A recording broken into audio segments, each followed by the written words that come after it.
Every Halloween, our church does a haunted house fundraiser. It used to be in the school gymnasium, except last year a couple of Karens decided this was unacceptable. According to them, only devil worshippers celebrate Satan's birthday. I'm not sure if they said that in a moment of anger or if they actually think Halloween is the celebration of Satan's birth, but I know I'm not willing to ask. The point is, it was an easy way for the church and the school to raise extra money. They recycle the same decorations every year, and people are always donating new stuff.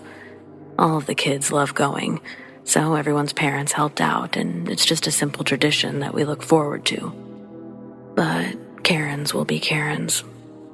Budgets had come to rely on that extra cash, and since my uncle had just moved to Florida, Dad volunteered his big empty house as an alternative location. It solved the immediate problem and gave everyone a year to either sort out the Karens or find a new venue. There wasn't much time to get the house ready, so me and a few friends helped set it up. At first, we didn't think we'd be able to use our normal sound effects, but with a few extra speakers, Dad and our youth pastor managed to make it work. Everyone was really excited to be finished. Due to the Karen circumstances, we had all been a little bitter and angry when starting out, but with a finished project before our eyes, we couldn't help feeling proud. The school's gym couldn't hold a candle to a real house with actual walls and staircases. It was like stepping into another world. We had so many people show up that we had to keep it open for the entire week. We had all the usual stuff, but we also had a guillotine where people could actually stick their heads in for a picture. There were scary foods in the kitchen, like grape eyeballs and blood punch with sour worms. My mom dressed in an old colonial dress and hid in one of the bedrooms, while my little sister dressed up like a zombie and hid under the basement staircase. My favorite was the gauntlet, a small obstacle course in the backyard. Dad dressed as Jason and chased his victims. It was a simple setup, like crawling under a net or running through tires, but everyone had lots of fun with it. Well, mostly everyone. In the week we ran the haunted house, there were a few instances that none of us can explain. The first one was actually a complaint from one of the Karens, so it was initially dismissed without much consideration. She stormed out of the attic exorcist scene, furious and clearly flustered. We had a child mannequin on a small bed covered in green slime. An emotion sensor would trigger the sound of a creepy little girl laughing when someone passed by. As far as sound effects go, that is the only thing that anyone should have heard in that room. But Karen was now swearing that an adult woman told her to die, cow. Mom tried telling her about the actual recording and offered to show her how it worked, but Karen refused to go back into the attic. She insisted that it couldn't have been a recording because she felt someone's breath in her ear. She just couldn't figure out how they got so close without her seeing. More and more it seemed like she was only trying to cause trouble, so Dad finally asked her to leave. She didn't go quietly, but she went and we all got back to work. The next night was even stranger. One of Dad's friends came to take a tour and give his review. It was mostly the usual stuff, but then he said Mom had genuinely frightened him. He wanted to know how she changed costumes and got into the attic so fast. Obviously, we told him that she only had one costume and never went into the attic, but he didn't believe us until Dad swore it genuinely wasn't part of the act. Finally, the friend told us that, just as he was leaving the room, he suddenly felt a chill and turned back to see a pale woman in a white dress, staring at him from a dark corner. She was pointing and moaning something that sounded like, out, die, and now. He said the hairs on the back of his neck stood straight up. Goosebumps broke out all over his body, and the part that frightened him the most, the woman's mouth opened too wide. He was so overcome with fear that he forgot he was supposed to be doing this for fun. His fight or flight response kicked in, and next thing he knew, he was halfway down the stairs. By the end of the story, no one knew what to believe. Mom felt like he was messing with them, but Dad swore his friend wouldn't joke like that, especially not without admitting it afterwards. Ultimately, it's what happened on Halloween night that turned us into true believers. My sister had gone trick-or-treating with friends, so it was only me and my parents, and the last crowd had just left. We were making sure that everything was turned off before heading home when we suddenly heard footsteps walking above us in the attic. But we were supposed to be alone in the house. Thinking some kids were trying to pull an all-nighter, the three of us went upstairs to check, and no one was there. We looked in every corner, under every surface. Even if it was too small for someone to hide there, we still looked. The room was completely empty. Then, a female voice moaned, "Get out." It was loud and angry. Mom ran towards the door and I was close behind her, but it slammed shut in our faces. There was no draft. Nobody was near it. One second it was wide open, and the next it was swinging shut with considerable force. We stood frozen in shock for a brief moment, but the door opened easily once we tried it. We left pretty quick after that, and only returned when we had a group to help with the cleanup. So yeah, basically, I think we made a haunted house attraction out of a genuinely haunted house. This Halloween we rented a space, but I have a feeling it won't be quite the same as last year.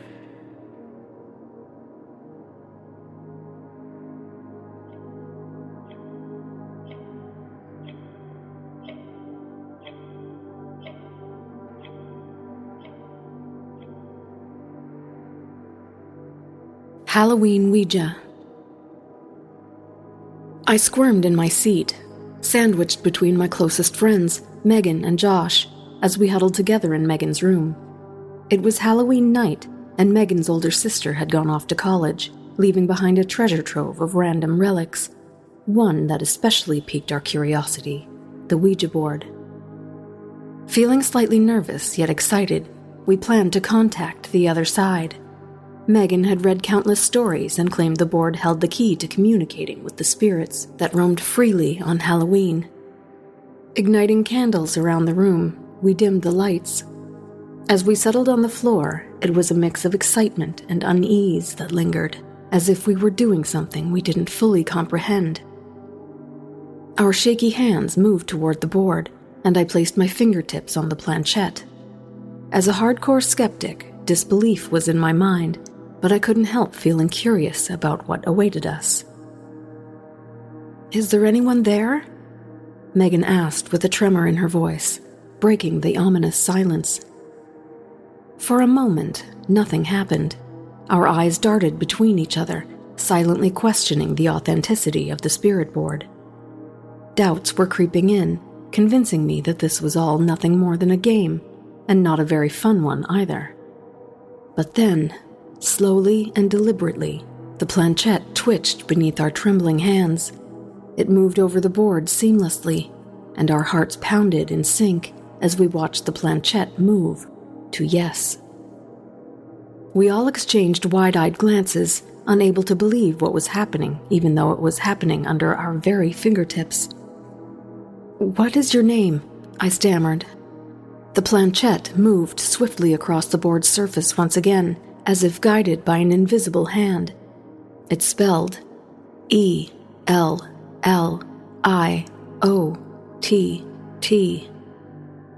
A wave of coldness washed over the room. Though a skeptic, I had always been fascinated by the paranormal. Even still, the thought of an actual otherworldly presence sent a legit shiver down my spine. Sensing our apprehension, Elliot, assuming that was their name, began communicating with us. We asked a barrage of typical teenage questions, trying to discern whether they were just a figment of our subconscious or a genuine paranormal presence.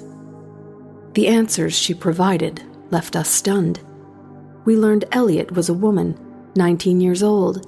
She liked music, and she did not die in Megan's house. But eventually, what started as curiosity quickly turned into genuine unease.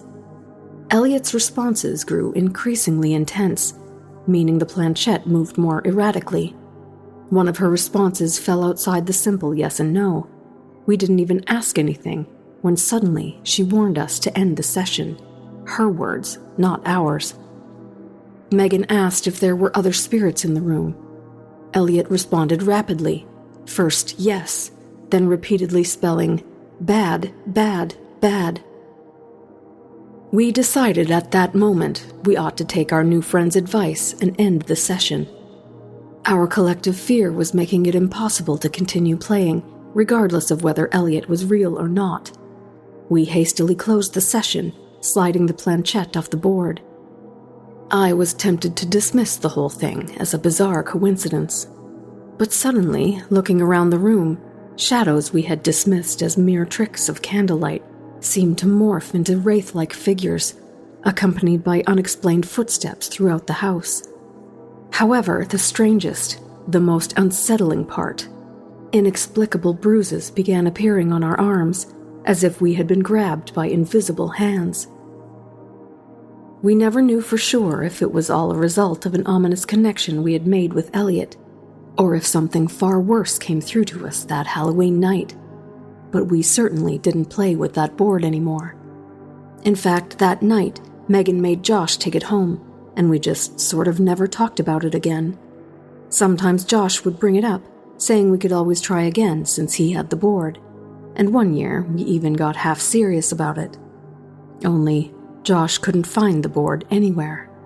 To this day, we have no idea where it ended up.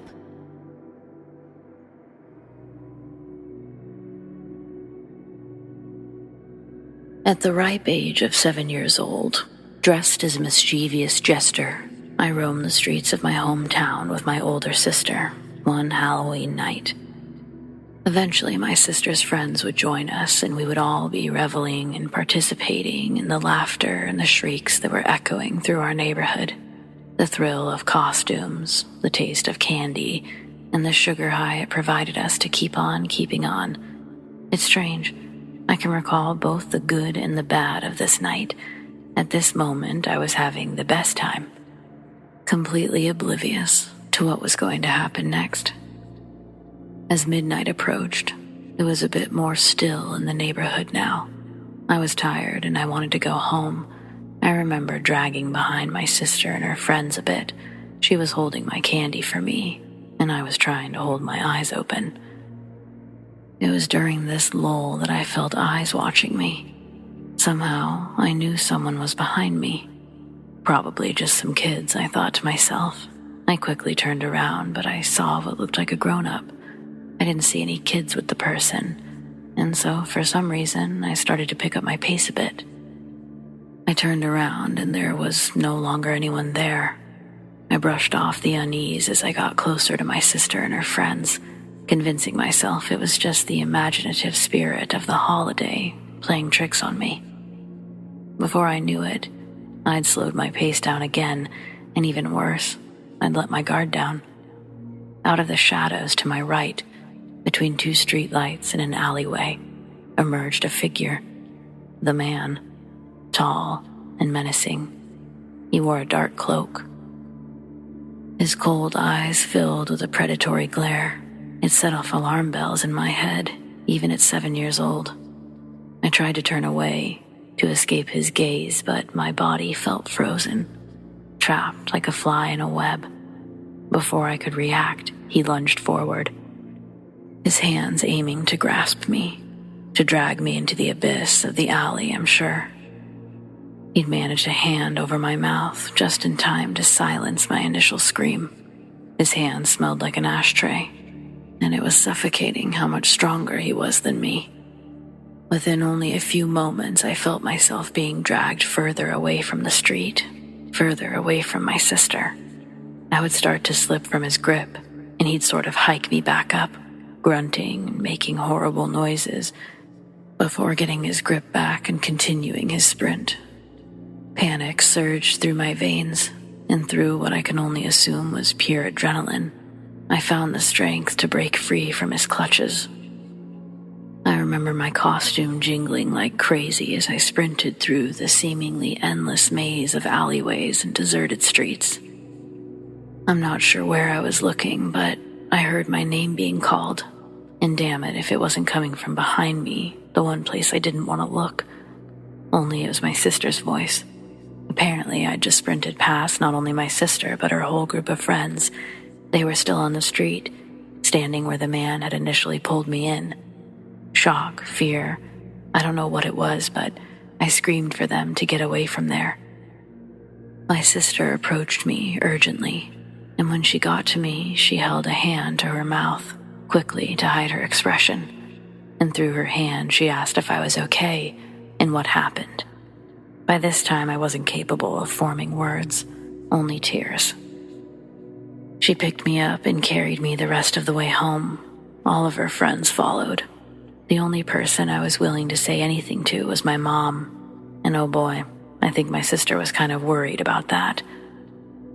That was the last year my sister was allowed to take me trick-or-treating.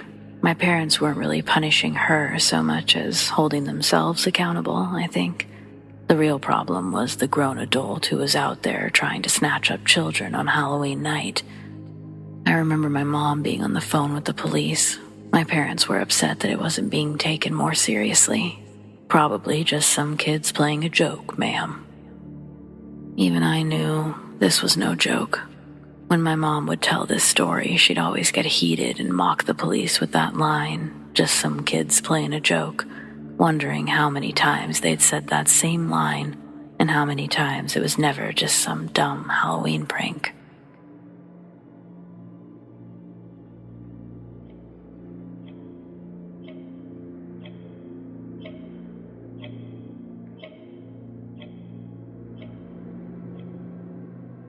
I was in my early 20s house-sitting for my parents while they were on vacation in the Bahamas. I hadn't lived with them for a couple of years, but naturally, I made myself right at home. At the time, my parents were still the proud owners of our family dog, Buster. He was a German Shepherd lab mix who, in his heyday, which was long before this event, was quite the guard dog and a lovey boy. He was still a lovey boy at this point, but almost entirely blind and was starting to go deaf. No way my parents were going to kennel him. I wouldn't have allowed it even if they had considered it. Anyway, it was just me, Buster, and though he has no relevance to the story, I also had my bearded dragon Hank with me. Rest in peace to both those perfect boys, but on with the story. My parents' house isn't scary, not in the least, but things have happened there that are strange, and this falls into that bucket. I was comfortable being alone, and that night I'd lined up a series of scary movies to watch for the night. It was still early, and since I knew I'd be getting trick-or-treaters, I'd prepared to start with the lesser of the scary, so as to not make myself have a heart attack every 2 minutes. I turned down the lights, but not off, lit some candles, and started Gremlins. I was unintentionally and almost just subconsciously listening to the sounds around me and outside. The slightly muted sound of children's laughter and yelling, parents telling their kids to slow down. I could hear the movie starting, and therefore the sound inside became louder than outside. But then I heard something else, and it was more clear than any of those other sounds. "Dinner's ready," the voice said. Instantly, I jumped back up from the couch, and I did a 360. It was my mother's voice, unmistakably. Yet the words she spoke seemed distorted just a little. Oh, and she was in the Bahamas. "Dinner's ready," she called out again, a little quieter this time, and from behind me. I turn. As I do, I realize Buster was looking in the same direction as me. He then looked to me, and then back where he was originally looking. He heard it too. I know he did because then he stood up and started walking to the kitchen, like he would do any time my mom was in the kitchen, especially at dinner time. Her tone was familiar in that it was my mom's voice, yet it was all so confusing. It was like her voice had lost its warmth and was significantly dulled as it trailed off. Something was urging me to investigate, but what was I looking for? My mom was absolutely not here. Still, I walked around the living room, then the kitchen, and eventually I'd walked the entire house. Hank on my shoulder the whole time, but yeah, we found nothing. I was clearly still alone. Then, Standing in the hallway between my room and my parents' room, I hear something new. Her laugh. It's followed by her saying something I can't quite understand. It sounds just as close as her words did earlier, like her voice, but different somehow. I walked deeper into the dimly lit hallway, but I heard nothing. I tried to stay as quiet as possible, creeping slowly back to the living room, looking everywhere as I did. A sudden knock on the door startled me. Trick-or-treaters. Dressed in colorful costumes, several children had arrived seeking their candy. I hurriedly greeted the children with a smile, handing out their goods while trying to push away the eerie feeling that had enveloped me the last who knows how many minutes. I found myself just mindlessly giving aggressively large handfuls of candy to these kids, clearing the bowl. I decided it was time to turn the lights off and try to chill without the interruptions, hoping eventually I would just fall asleep. I knew I'd be okay, but I wanted the night to just sort of disappear. This wasn't the first time I'd experienced such an occurrence in that house, and I haven't been the only one.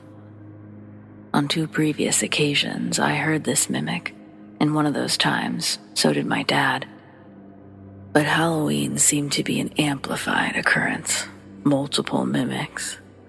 Maybe because the night was set up to be so artificially scary, I truly didn't expect something to happen that wasn't a manufactured scare. I decided to stop pacing around the house, and eventually, I actually started watching the movie. But all night, it was like I couldn't stop thinking about the voice. I kept recalling what had happened, even though I couldn't hear it anymore. I'd look over at Buster, and he'd be looking towards the kitchen, then back over at me. What was he seeing, or hearing, feeling? I really wish I could have asked him. That night, I had a dream that my mother walked through the front door, a smile pasted across her face. She turned away from me and towards the kitchen. Then she started speaking. I don't even remember what she said, but it felt so real, like I was experiencing a past moment. It was so strange, but it felt like I was in middle school. I could almost recall the moment as though it was real. No idea what any of this means. My mom was alive during all of this and still is to this day. So what's her voice and essence doing lingering around that house? Or is it not hers?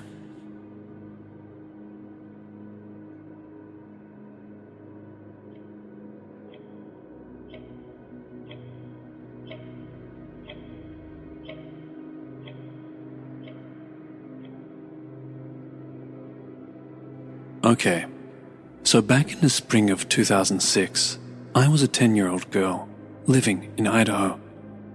My family weren't rich, not even really well off.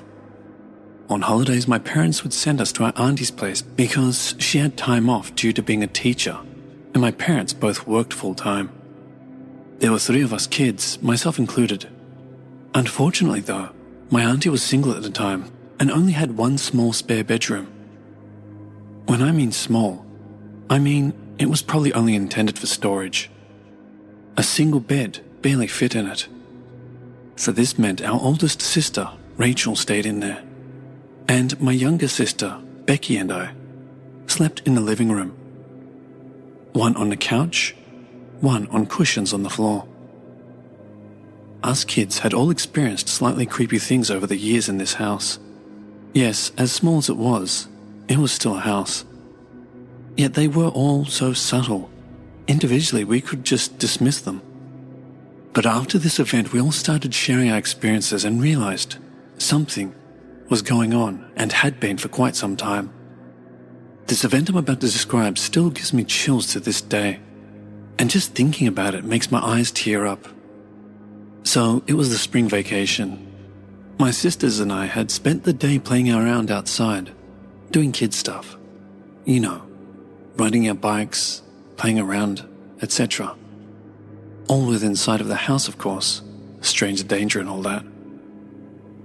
The day was warmer than usual and we were all kinda tired from our day, so I opted to go to bed early for us anyway. at around 10.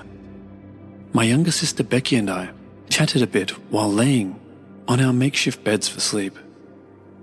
Becky was suddenly not replying, so I knew she had fallen asleep, so I settled myself in to go to sleep as well. It came easily and I was soon sleeping. I awoke in the middle of the night suddenly.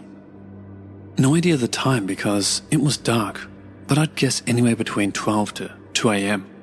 I had no way to know though. I lay there on the couch trying to get back to sleep when I thought I saw something near the end of the couch. Saw isn't the right word though, because I looked and looked as my eyes adjusted to the dark, but nothing was there. It was more that I sensed something. Starting to feel creeped out, I looked down at Becky to see if it was maybe her, but she was sleeping soundly. I pulled my blanket over my head and tried as hard as I could to convince myself that there was nothing there. With the blankets over my head, that sense that someone was at the end of the couch became so intense that it was overwhelming. I couldn't take it and threw the blanket off and peered in the direction. Nothing. Still unnerved, but glad no one was there, I settled back down to sleep. And then I heard it. "Sam, what are you doing?" The voice was so faint and familiar, like the speaker was trying to not wake Becky but also didn't want to whisper. It was coming from the end of the couch. "Sam, what are you doing?" This time a little louder, but exactly the same. It was my auntie's voice, but seemed devoid of any of the cheerfulness that she always had. "Aunt Sue?" I squeaked out, terrified but unsure what to do. "Sam, what are you doing?" This time, right behind my head. That was it. I jumped up and ran to my aunt's room as fast as I could, screaming the whole way. The commotion woke Becky up, who instinctively followed after me in a daze. I flung open the door to my aunt's room and of course she was still there, now sitting up in bed startled. I explained what happened as best as I could, and Becky and I slept in my aunt's bed with her for the rest of the stay. Unbelievably, my older sister, Rachel, slept through all of the commotion. That girl could sleep through anything. Weird things continued to happen to all of us there, and my aunt eventually moved. That was the scariest night of my life, and also the scariest thing to have happened to any of us in that house. I still have no idea what that was, and now cannot fall asleep on a couch, still to this day.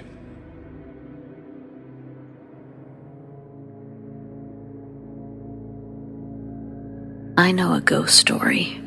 I don't remember everything perfectly, but I'll try my best. It's about this writer. I can't remember his name. This is a kind of urban legend, and the type you might hear sat around the campfire on a summer night. Anyway, this writer grew sick of the city and wanted to move elsewhere. He wanted to live a life deep in the mountains, so he had a small wooden lodge built and moved out into the middle of nowhere. There was no electricity, gas, plumbing, or even a phone. There was just a sunken fireplace.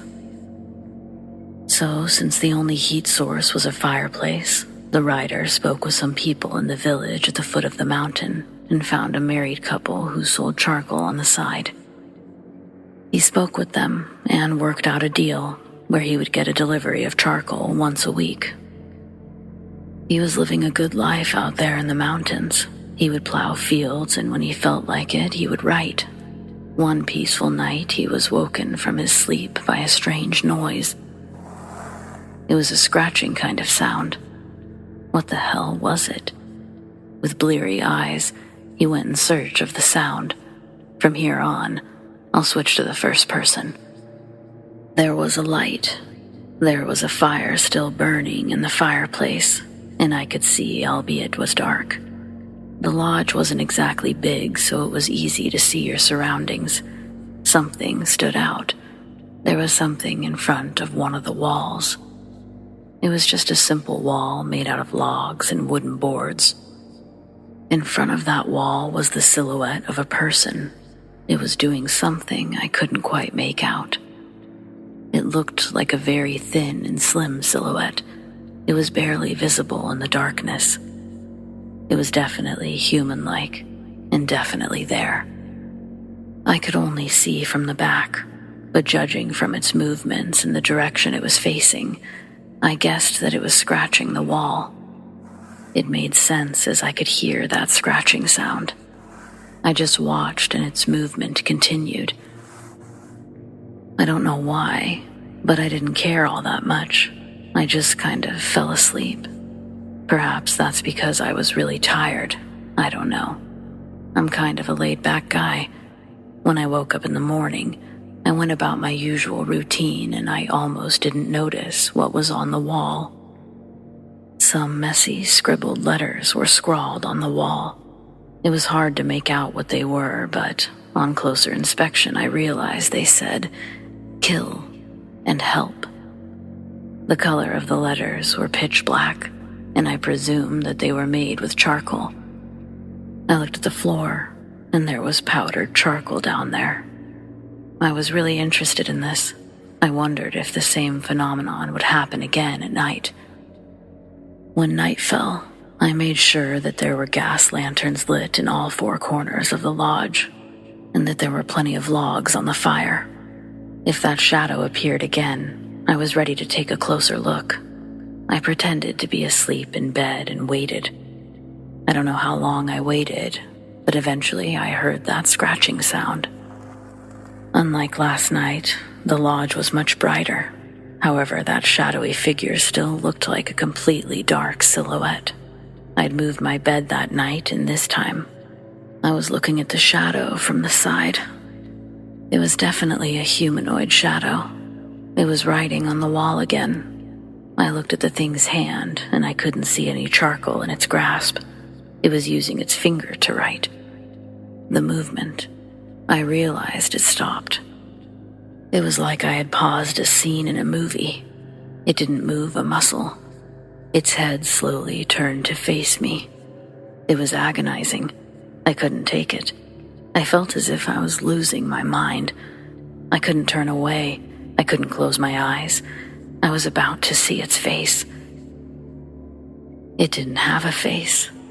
It was like there was a black hole there. It was entirely featureless. The stench of spoiled and burnt meat attacked my nose, and that was when I realized what it was. It wasn't a shadow. It was a burnt person. I must have passed out when I came to in the morning. There were more letters etched into the wooden walls which surrounded me. There was only one word this time, and that word was help. That was all I could stand in that lodge. I got dressed and ran for the village at the bottom of the mountain. I needed to be around people. It felt like it took the longest time to get back to civilization. I went into the only bar that they had and I ordered a drink. The bar master asked me about the lodge and if everything was okay. I told him my tale, and I expected him to laugh at me, but he didn't. It was here that I heard an unexpected and terrifying story. The couple I had bought the charcoal from had been arrested. They had a daughter, and unbeknownst to the town, they'd been punishing her physically. One day, it went too far, and the young high school student sadly passed away. Her parents burnt her in an attempt to hide the evidence. They threw her body in a kiln. The daughter's high school teacher was concerned by her absence at the school and had her own suspicions about her parents. The police got involved and discovered human remains in the kiln, and her parents were arrested. They confessed under police interrogation. I nearly threw up when something dawned on me. The charcoal that the couple had been delivering, it couldn't be, could it? The daughter's remains. I returned to the lodge after a few more drinks, and I collected all of the remaining pieces of what I was told was charcoal and took them to the local temple to mourn for her.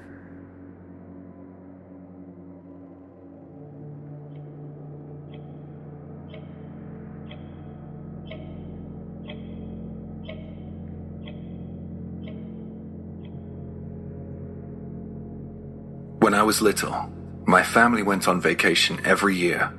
One of our relatives had a villa, and we used to travel across the country every summer and spend time there. It was great. I made lots of great memories with my family there, but I want to share a disturbing experience I had one night. I was about 10 or 11 when this happened. The villa was pretty deep in the mountains. There was no electricity, and there weren't too many other people in the area. It was a great place to spend a relaxing summer. On the 4th day of our annual stay, my parents decided that they wanted to go to karaoke. I didn't want to because I was so tired from hiking in the mountains. They said that I could get food there, and that won me over. The karaoke place was literally in the middle of a field halfway down the mountain pass. I guessed that we were there for about 2 hours or so. I looked at the clock, and it said it was 11 p.m. I was really wrestling with my own drowsiness now. The karaoke room was really loud. We had our own private room, so it was just my family in there. My dad saw how tired I was, and I guess he was kind of annoyed at my complaining. He said, "Why don't you go sleep in the car?" I thought that wouldn't be a bad idea, so he gave me the keys and I headed back to the car park alone. It was really dark out there, and I remember the sound of crickets chirping in the distance. I got in the car, and all of a sudden, I didn't feel sleepy anymore. I felt strangely awake. Since I was no longer drowsy, I got bored pretty quickly, so I picked up the flashlight we had in the car. I was absent-mindedly shining it all around, and I aimed it at this other car which was parked in the car park. It was right next to our family car. I don't know how I didn't notice it before. I flicked the flashlight over the windows, and I noticed a figure in the car. I thought that it would be rude to shine the light in that person's eyes, so I moved the flashlight off the car, and then I just turned it off. I thought that had annoyed them, so I did what any kid would do to try and avoid trouble. In my situation, I pretended to be asleep. Through half-closed eyes, I noticed that the person in the car was looking my way. I couldn't make out their face, but I knew they were looking at me. It made me nervous. Something was off. I realized that the person in the car next to ours hadn't moved for a while. It was like a mannequin was sat in the car. I was sure that it was a person. Well, it looked like a human in the car. It didn't seem like my eyes were playing tricks on me. I felt a chill on my back. I really didn't like it in the car anymore. I made the decision to leave. Until the moment I felt like I needed to get out of there, the person in the car hadn't moved a muscle, but as soon as I decided to go, the figure slowly began to turn, to face me more directly. Just the person's head, not their body. I was unable to move. It was like I was glued to the spot. Since I had been sat in the car for a while, my eyes had grown accustomed to the dark. I could now begin to make out the contours of the person in the car beside me. The head turned very slowly. The tension was unbearable, as I still couldn't move. When the head turned about halfway towards me, I felt my spine stiffen like ice. The face of that person in the car was in a keloid state.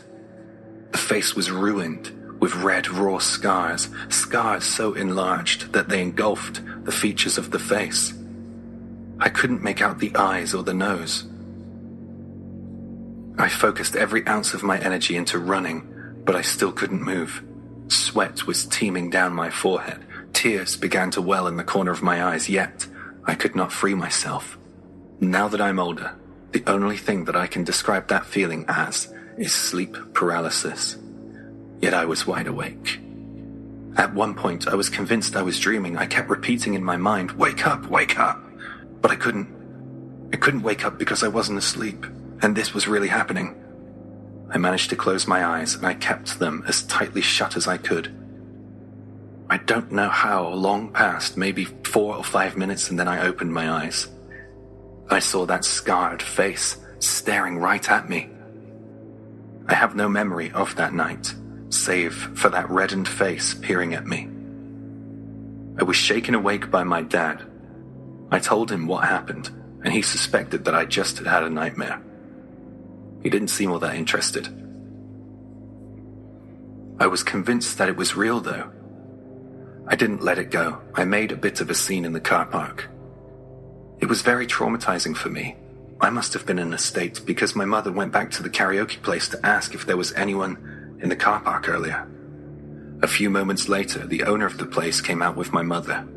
She looked concerned and she knelt beside the car and asked me very cautiously, "What did the person look like?"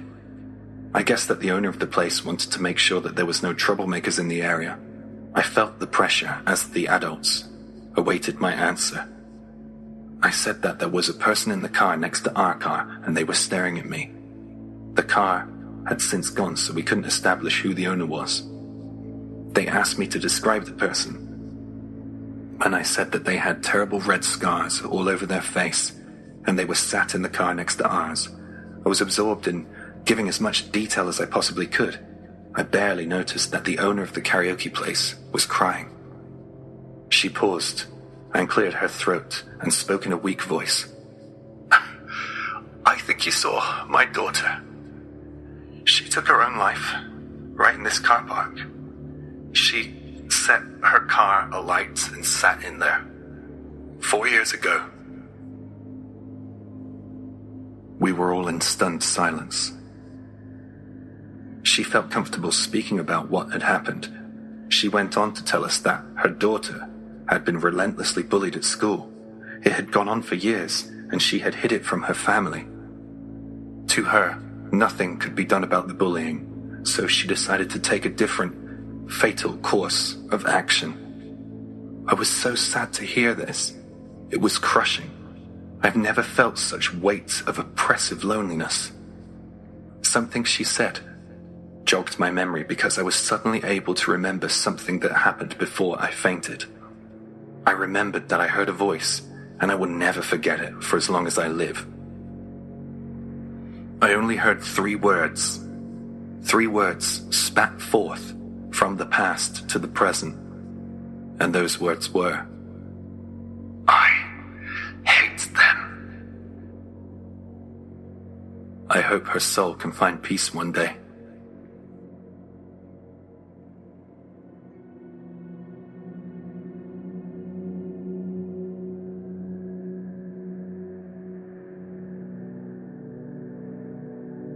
This incident happened to me last year on Halloween. My little brother and I were home alone, since our parents had gone out to a Halloween party. They tasked us with handing out candy to the trick-or-treaters. This really bummed my brother and I out because we had made plans to go trick-or-treating with a few friends, but whatever. Our parents told us we were too old to still be trick-or-treating, and that we could instead invite our friends over to the house and just hang out here. Well, my friends declined our invitation to come over because they were still wanting to go trick-or-treating. So eventually and utterly, leaving me home alone with my brother to hand out candy. A lot of people did stop by the house, and by 10 p.m., almost all the candy was gone. My brother and I decided we'd just eat the rest. So we're sitting on the couch, watching a scary movie, stuffing ourselves with candy, and there was a knock at the door. I stormed off the couch, wondering who the hell could be knocking on our door this late at night. I assumed that it was just some late-night trick-or-treaters, but even if that was the case, I had turned the porch light off and the Halloween decorations off as well, which is a dead giveaway that we're out of candy or we're not home. So in the moment, we just kind of assumed it was our parents. Being cautious, I looked through the peephole and saw this suspicious man just standing on our front porch. He was wearing a black hoodie with the hood over his head, which made it difficult to see his face. The only detail of his face that I could spot was that he had a beard and dry, crusty lips. There's no way that this guy was a trick-or-treater because he wasn't wearing a costume. He was far too old to be trick-or-treating alone. His hands were stuffed in the front pocket of his hoodie. He also looked really thin. Every single red flag went off in my head about this guy. There's no way in hell I'm opening up the door. Still looking through the peephole, I watch as he knocks on the door again. He seemed desperate for us to open up. He was even shaking. It wasn't cold outside, and definitely not cold enough for someone to be trembling the way he was. He was definitely giving me a bad vibe. and I wanted to just get rid of him as soon as possible. "We're out of candy," I shouted to him. I watched as a smile spread across his face, and it wasn't a friendly smile either. "Are you in there alone?" the man asked, almost in a mocking voice. His voice was raspy and dry. "Should I call the police?" my little brother asked me quietly, gripping his cell phone. The man let out a low grumble and said, "Sounds like you're not alone in there." I continued to watch him through the peephole. His hands were still wedged tightly in his pocket, and he was still shaking a bit. I was now wondering if he was armed. I decided to take action and spoke to him in the most intimidating voice I could muster. "Get the fuck away from my house, or I will call the police," I shouted at him. His smile faded, and he bared his teeth. His teeth were piss yellow, and I concluded that he was probably some homeless crackhead. He had a look of fury plastered all over his face, but fortunately, he left without trying to break in. Probably and hopefully because he knew I wasn't messing around with him. I didn't stop watching him through the peephole as I saw him completely off of our property. My brother and I breathed a sigh of relief and just decided not to call the police. We were a bit paranoid after this, however. Watched TV until our parents came home. We didn't tell them about that man, since he hadn't really tried to harm us. But now when I think back on this, I wish we would have called the police because we would have been able to prevent a murder. You see, the next day, we found out that the elderly woman who lived a few houses down from us had been brutally murdered. Her neighbor had found her laying on her front porch, covered in blood. She'd been stabbed multiple times in the chest and neck. My brother and I immediately knew who'd done it, and we told the police what we knew. They couldn't really do much from the information that we'd given them since we hadn't seen many details of that guy's actual face. They went on a hunt for the man, but never caught him, and I continued to blame myself for that poor old lady's murder. I could have prevented it from happening by just calling the police. I think the most disturbing thing of it all is the fact they didn't take anything from the old lady's house. Her house had been left untouched, but he could have gone in and taken what he wanted since her door was wide open. That means he was literally just out to kill. That was his only intention. He didn't want money or jewelry. He only had the urge to murder.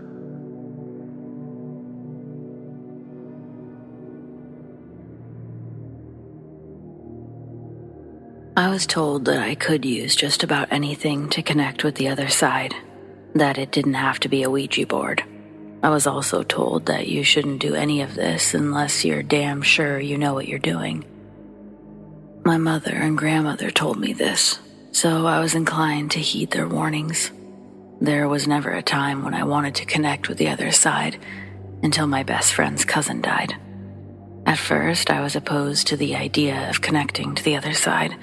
I could hear my family's warnings radiating in my ears. I was by no means damn sure what I was doing, but Tara was my best friend, and she was grieving. She was going to try with or without me, and for some reason, I thought it would be safer with me. She had made her own board, and I was a little shocked to see she put it together so quickly. But I wasn't surprised. I asked her when she did it. She said she'd been working on it before her cousin died, but she finished it the weekend of the funeral. She's my best friend, yet I had no idea she was working on that thing, which is probably because she knew how wary I was around them. I didn't only believe in their power, I feared it. "I know you're scared," she said, "but I've done a lot of research and I know we're going to be okay." She didn't so much convince me as I couldn't say no. "So, when do you want to do this?" I asked. "Halloween." "Oh God, well, I'm committed now." "Why Halloween? Do you think it raises your chances of reaching your cousin? Because it actually raises your chances of meeting anything, including things you really don't want to meet. But Tara was sure Halloween was best. Halloween night arrived and I made my way to Tara's house. I brought various protection crystals, even though I knew damn well they couldn't actually protect me against anything inherently evil. We were basically about to open a door to anything and everything, while just hoping for the best.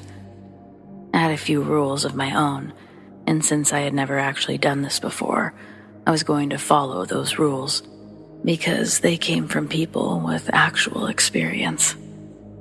When I got to Tara's, she'd already set up her room to look like something straight out of The Craft. The only light came from candles, and black sheets covered her curtains. She also, to my surprise, had a small Sony hand recorder. Apparently, she planned to record this session. There was a small pile of things sitting next to her, and the board was in the middle of a circle she'd created with various sized candles. The pile included a folded sweatshirt, keychain, some random jewelry, and one of those mini troll dolls with the fuzzy hair. And there was a photograph of Tara's cousin, Ari. Before we started, I told Tara to try to clear her mind as much as possible, that she needed to only be thinking about Ari and their connection.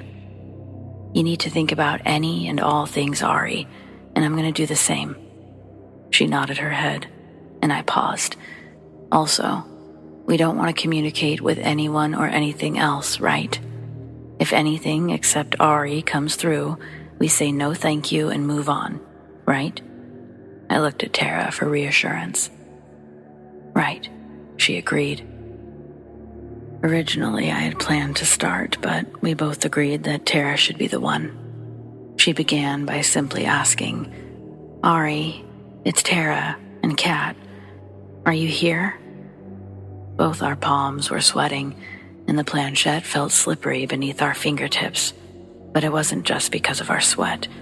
The planchette was actually moving.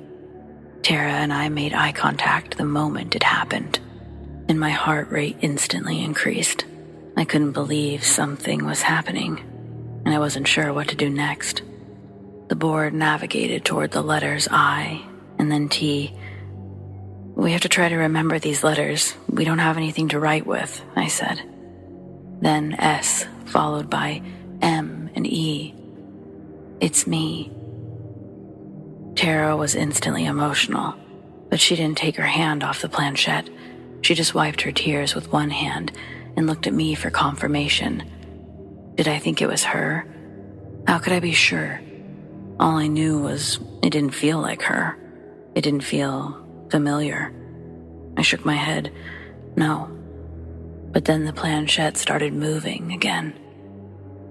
We hadn't asked the board anything else, but it was spelling something. Can I come in?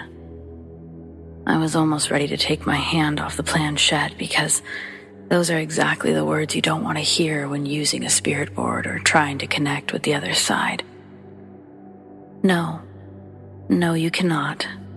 I say aloud before Tara can say anything. I tell her, we don't want that, and she hesitantly agrees but continues. Ari, can you just give me a sign that you're here? She grabbed a necklace from the pile next to her and started talking about the story behind it. That was the first time I learned Ari and Tara were raised together until age 8, when they had to move away from each other. That's when Ari's mom got custody of her again. Tara's mom had these silver heart friendship necklaces made for them, half for Tara, half for Ari. Tara was holding both halves in her hand and full on crying, but she kept her fingertips on the planchette. I too had tears in my eyes, which was a bummer because sad tears make my eyes burn, but not being able to wipe them away made it almost impossible to see what was going on. Ari, if you're here, just...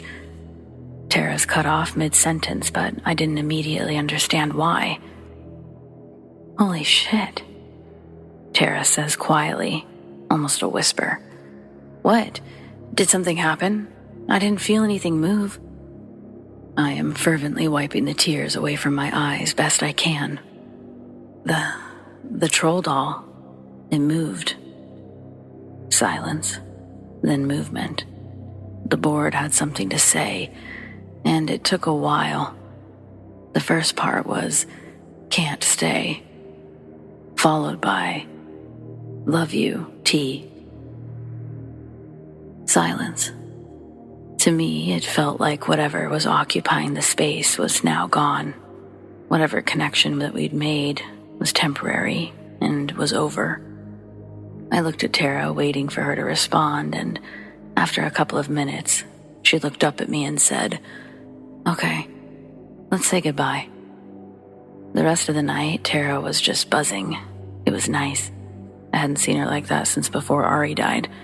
We stayed up all night watching horror movies and almost forgot about the recording entirely. It had continued recording long after we'd left the room. As we got ready for bed, we huddled around the recorder to listen.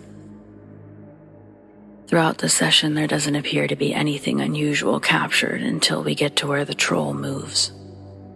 Just as Tara is cut off, a voice can be heard saying, "How about this?" really quickly. It took us a long time to discern what the voice was saying, but we are 99% sure that's what it was, and Tara believed it was Ari's voice. Truthfully, I'm not entirely sure what we connected with that night. I do know that Tara received some genuine closure from the whole thing, and I was kind of amazed to experience anything at all. Though I do stand by my rules when using a Ouija board, and I don't think that they're a toy. I also believe that they can be a valuable tool if used with positive intentions and good practices. I'm definitely not encouraging anyone to pick up a board, but my personal experience showed me that positive things can come from making contact. And even though we are opening a door to just about anything, we do wield some control in that power. We don't have to engage with things we don't want to engage with. Just some food for thought. Happy Halloween, and thanks for reading.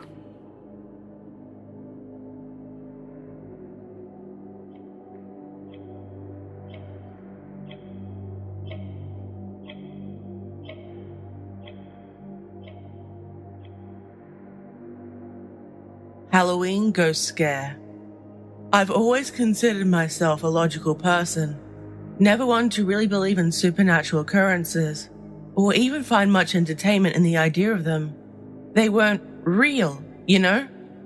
Well, that all changed on one Halloween night, when I had the most unforgettable experience of my life, one that I already knew no one would believe. This is always the best time of year in my opinion, and this was the perfect Halloween night by all standards. The air was thick and foggy. The moon cast a glow on the streets, despite the dense fog that seemed to swallow up everything else. It was my first year trick-or-treating without my older brother. I was excited as it meant more candy for me. It also meant I could be the one to dress as a pirate. The jingle of my coin belts and the swish of my cape accompanied my every step. I certainly wasn't going to be sneaking up on anyone tonight. I wandered through the neighborhood, and as the fog grew less dense, I couldn't help but feel the excitement that comes with Halloween. There weren't many people left out and about, but the ones who were had bags filled at various levels, indicating how successful their nights had been. Sure, my costume was awesome, but my candy gathering skills had proved to be kind of incredible. I really wasn't ready to end my journey, but I was starting to wonder where I could hold it all if I kept going. Then, just as I was about to call it a night, my attention was drawn to a figure that seemed to emerge from the shadows themselves. There was no path over there, yet here they were, moving with an ethereal-like grace. My curiosity was beyond piqued. How the hell were they doing that? I watched as they drifted through the now deserted streets. Their form translucent, almost like the fog itself. The ghostly figure appeared to be a woman. Whatever she was wearing, it was aged, but it was also transparent, driven by an impulse I couldn't even understand. I followed the figure with my gaze, and soon my feet. My pulse raced with fascination and trepidation. Soon I realized with each stride, I would lose sight of her. Eventually, despite picking up my pace, I was only able to catch glimpses of the figure, usually when she drifted beneath the dimly lit streetlights. Just as I would start to think I was losing it, she'd appear again. And still, I had no idea why I continued the pursuit. It was as though her presence demanded my attention, that she somehow was coaxing me in whatever direction she was headed, towards something I probably didn't understand. As I continued to trail behind her, my brave facade began to slowly unravel, now replaced by an unease that felt as though it was crawling beneath my skin. What started as a whimsical pursuit now felt like a haunting dance between life and death, my heart pounding in sync with something unknown. Finally, I found myself approaching a normal-looking house. Its windows weren't shattered by time and neglect. Instead, it was just a home that looked empty and dark. There was a for sale sign posted in the front yard. But where was the woman? I thought I'd seen her.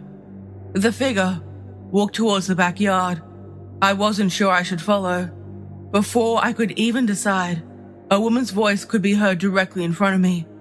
It said, "Look out." And instinctively I jumped back, away from the voice. It was like in that instant, I was jolted back into reality, and away from whatever trance-like state I had felt before. Suddenly, headlights and the sound of a honking horn, I twisted my body backwards, attempting to launch myself back toward the voice and away from the oncoming car. Honestly, no idea if my efforts played any role in me not getting smashed like a pancake that night. The driver swerved all the way to the other side of the road, so really it's thanks to them. As soon as I realized I was alive, I booked it towards my house, on the sidewalk. I had lost some candy through the whole ordeal, but I kind of felt like I lost my mind, and that was more important at the time. When I came flying through the door, I remember my parents had been asleep on the sofa, and I'd surprised them awake. My dad mumble-yelled something in the process, but I didn't even speak to them. Just ran straight to my room, dog Elsie in tow. I was sure I'd seen something that night. She didn't scare me. At least I don't think she did. Everything that happened after seeing her is what really scared me.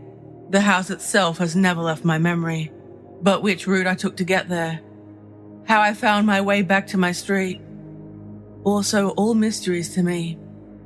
I was never able to find that house again, though I didn't really go looking for it either.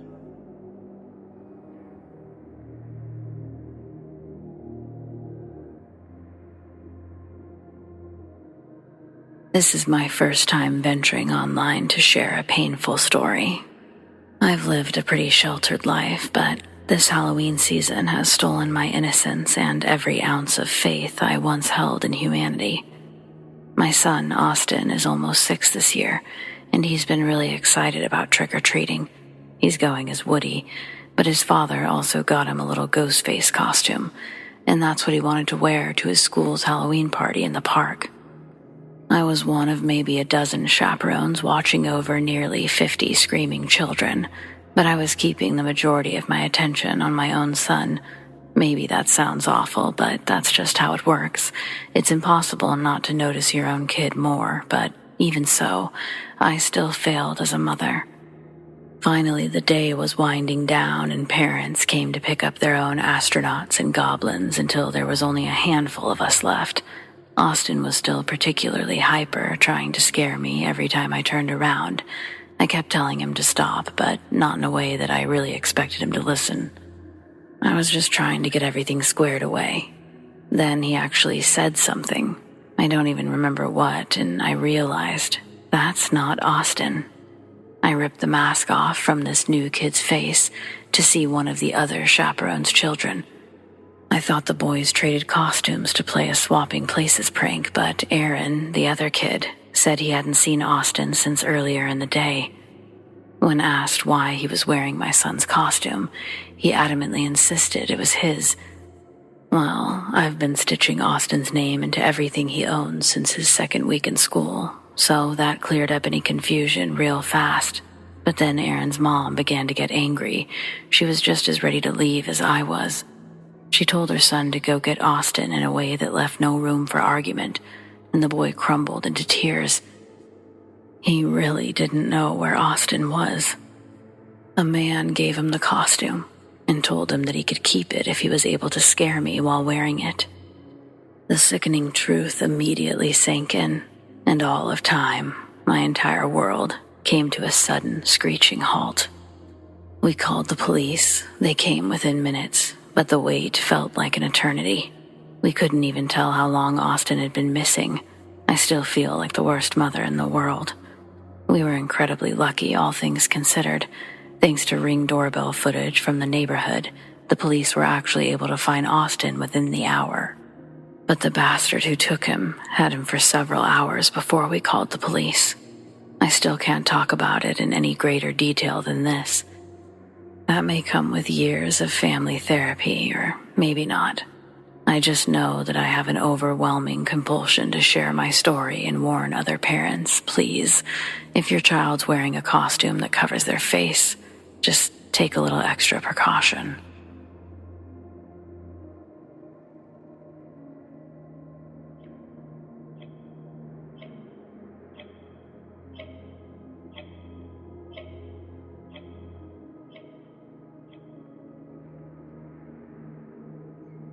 Sebastian. I'd say psychopath, but we were so young. Can you really diagnose someone with such a personality-defined illness? For all I know, Sebastian turned out to be a really good guy, a philanthropist in his community with a new life. But when I knew him, he was a psychopath that once hit himself hard enough in the face to knock out a tooth using a stapler. Then, he told the teacher my friend Michael did it. That got Michael suspended for 2 weeks, even though we both pleaded to the teacher that he was innocent. We watched Sebastian do it. For God's sakes, he told us that he was going to do it. A few seconds before, he grabbed Michael's stapler that was sitting on his desk, asking to use it. With a swollen lip, Sebastian interrupts, saying, "But I have a stapler. I didn't need to borrow one." He made sure to have his bright green stapler prominently displayed on his desk before he'd even approached the teacher's desk. He was also on our youth soccer team. Sometime before Halloween, one of my friends is giving out Halloween/birthday party invitations. Sebastian doesn't get one. So, after practice, he waits until my friend is with his mom before asking if he'd forgotten to give him one, guilting my friend into giving him an invitation. Sebastian brought his backpack to the party. It was kind of weird, but everyone likely assumed as I did, which that it was for carrying candy when we went trick-or-treating. He didn't immediately talk to anyone. He just went into the garage for a bit and eventually came back inside, minus the backpack. Guess it wasn't for trick-or-treating, I remember thinking. Later, it was time to play a few games in the garage. My friend's family went all out with decorations, spooky colorful lights, a fog machine, and fake cobwebs. It was really cool, but pretty dark, and given what was coming next, it was for sure scary. We played some mystery game where you try to figure out what you're touching without seeing it. Then, as advertised on the invitation, it was time to go bobbing for apples. 2 large black buckets filled with water and several apples scattered in the dark water. The game had barely gotten started when a girl called out in pain. Everyone looks over at her, and as she lifts her head out of the water, it's clear that she's bleeding. Something that isn't water dripping from her face. Quickly, the rest of the kids stop what we're doing while the adults turn on the real lights. As the parents inspect the girl, some of us are looking inside the buckets, curious about what exactly had attacked that girl's face. Upon closer inspection, one of the parents discovered that someone had placed various small razor blades inside of the apples. They were so small and it was so dark inside the garage that they'd been basically impossible to see. However, now that the lights were on, attention was drawn to Sebastian's backpack. He was nowhere to be found now, but his backpack was still in the garage. He'd left it leaning against a wall towards the garage door, and beneath it was a large puddle of water. My friend's dad picks up the backpack, noting that it's heavy and still dripping water. Inside, he finds over a dozen apples, the original apples from the game. You know, the ones without razor blades.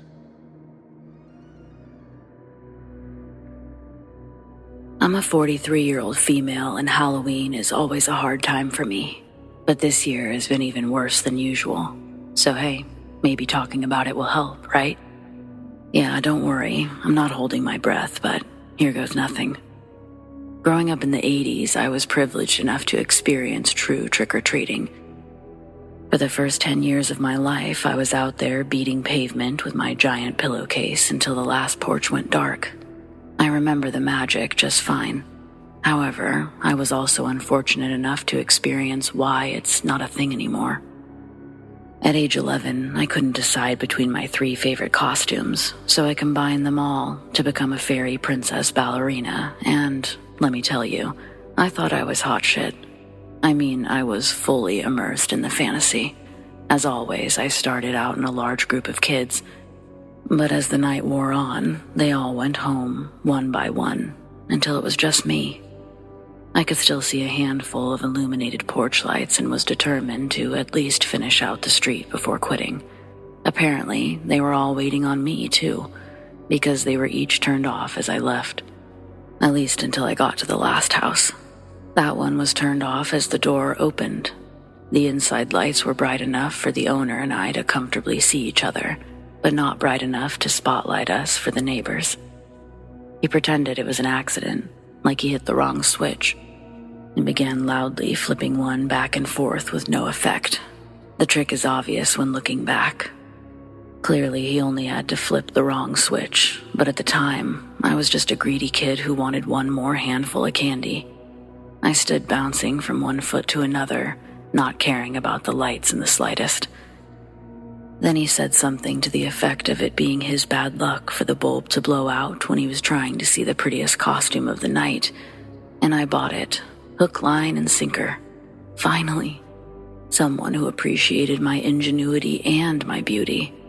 It felt so genuine, so natural, when he remembered leaving the candy in the kitchen and invited me inside. After all, it's not safe to be out alone so late. And this way, he would be able to give my costume the appreciation it deserved. I know I was only 11, but I have a really hard time letting go of how many red flags I just didn't see. I should have known to run the second the light went off, but I never suspected a thing. I was like a fatted calf wandering into a slaughterhouse. Once inside, he complimented my outfit a few more times before scampering off to the kitchen. After a few seconds, he called back something to the effect of knowing the candy was right around there somewhere, and annoyed, I began digging through my own candy to kill time. The next thing I knew, the man was back with a tall glass of chocolate milk and Reese's peanut butter cups. He was sorry for the wait, but a fairy princess ballerina deserved only the best.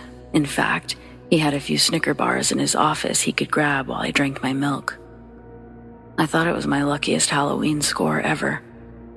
He returned with the extra candy right around the time I finished off my milk, and I couldn't wait to dump my haul onto the center of my bed. The man walked me back to his front door, opened it slightly, and commented on how dark it was with everyone's lights off. He hoped I didn't live too far away, but wouldn't mind driving me home if I did, just to be safe.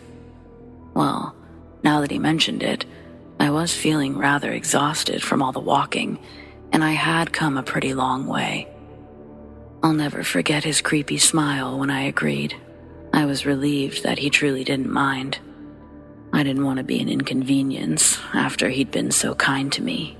Then he shut the door and said that he was going to grab his keys and a coat. I waited, feeling more and more tired by the second, until I could no longer stand. I remember thinking it was strange that I was suddenly so sleepy when I usually stayed up much later, but my mind was foggy, and it was difficult to stick with one train of thought. Eventually, I sank to the floor, too tired to stand, and the world went dark. After that, I remember nothing until waking up in the hospital. I was wearing one of those ugly gowns and my costume. The wings, clearly bent and broken, were sitting in a plastic bag on a nearby table. A nurse noticed my eyes open and called for my parents and a doctor. Physically, I was okay enough to go home a few hours later, and I eventually made a full recovery. The only reason I survived that night was thanks to the last friend I was with. When I didn't return home by 10, my mom began calling all of my friends. Jamie was the last one to see me, and thankfully remembered which street we parted on, the one with the handful of lights still glowing. The police went door to door with my picture, and they were pointed to the right direction by an older woman who remembered my attacker's light also being on at the time. Thankfully, this was the 80s, and we were in a small town, so things were done a little less officially back then. My parents and uncles were also tailing the police, conducting their own investigation. My dad said as soon as he saw the guy, all of his instincts began screaming that I was in that house. He shoved straight past the man and started running room to room. The police tried to stop him, but my uncles got in the way. Then my dad found me unconscious in the back of a closet. The whole neighborhood was gathered outside by that point, and they all wanted a piece of him. He had to make a full confession and go with the police for his own protection. That was the last year I ever went trick-or-treating. I always knew it would be safe if I stayed with friends and practiced a modicum of caution, but I'd lost all interest.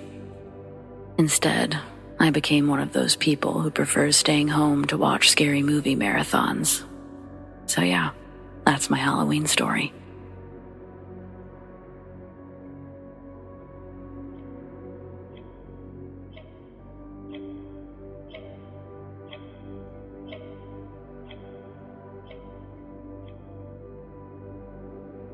Halloween night, freshman year, my friends and I discovered an old graveyard hidden in the backyard of an abandoned house.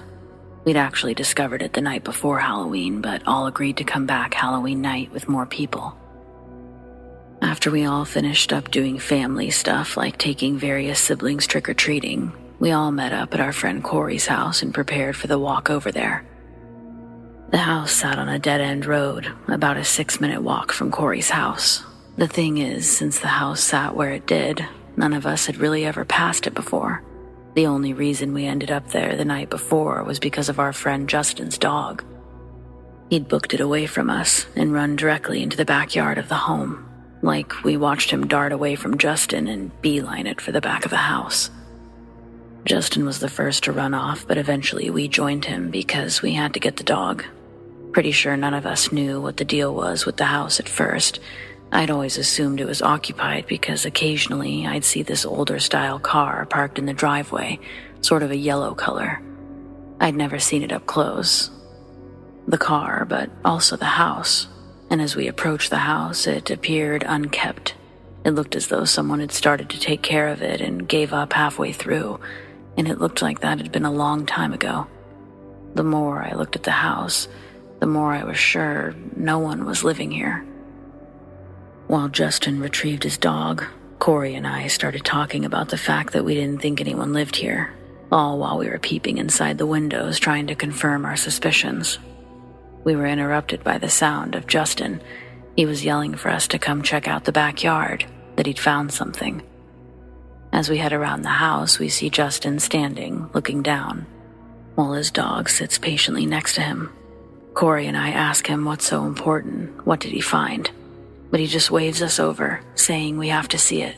So we walked over. We approached and followed our friend's gaze.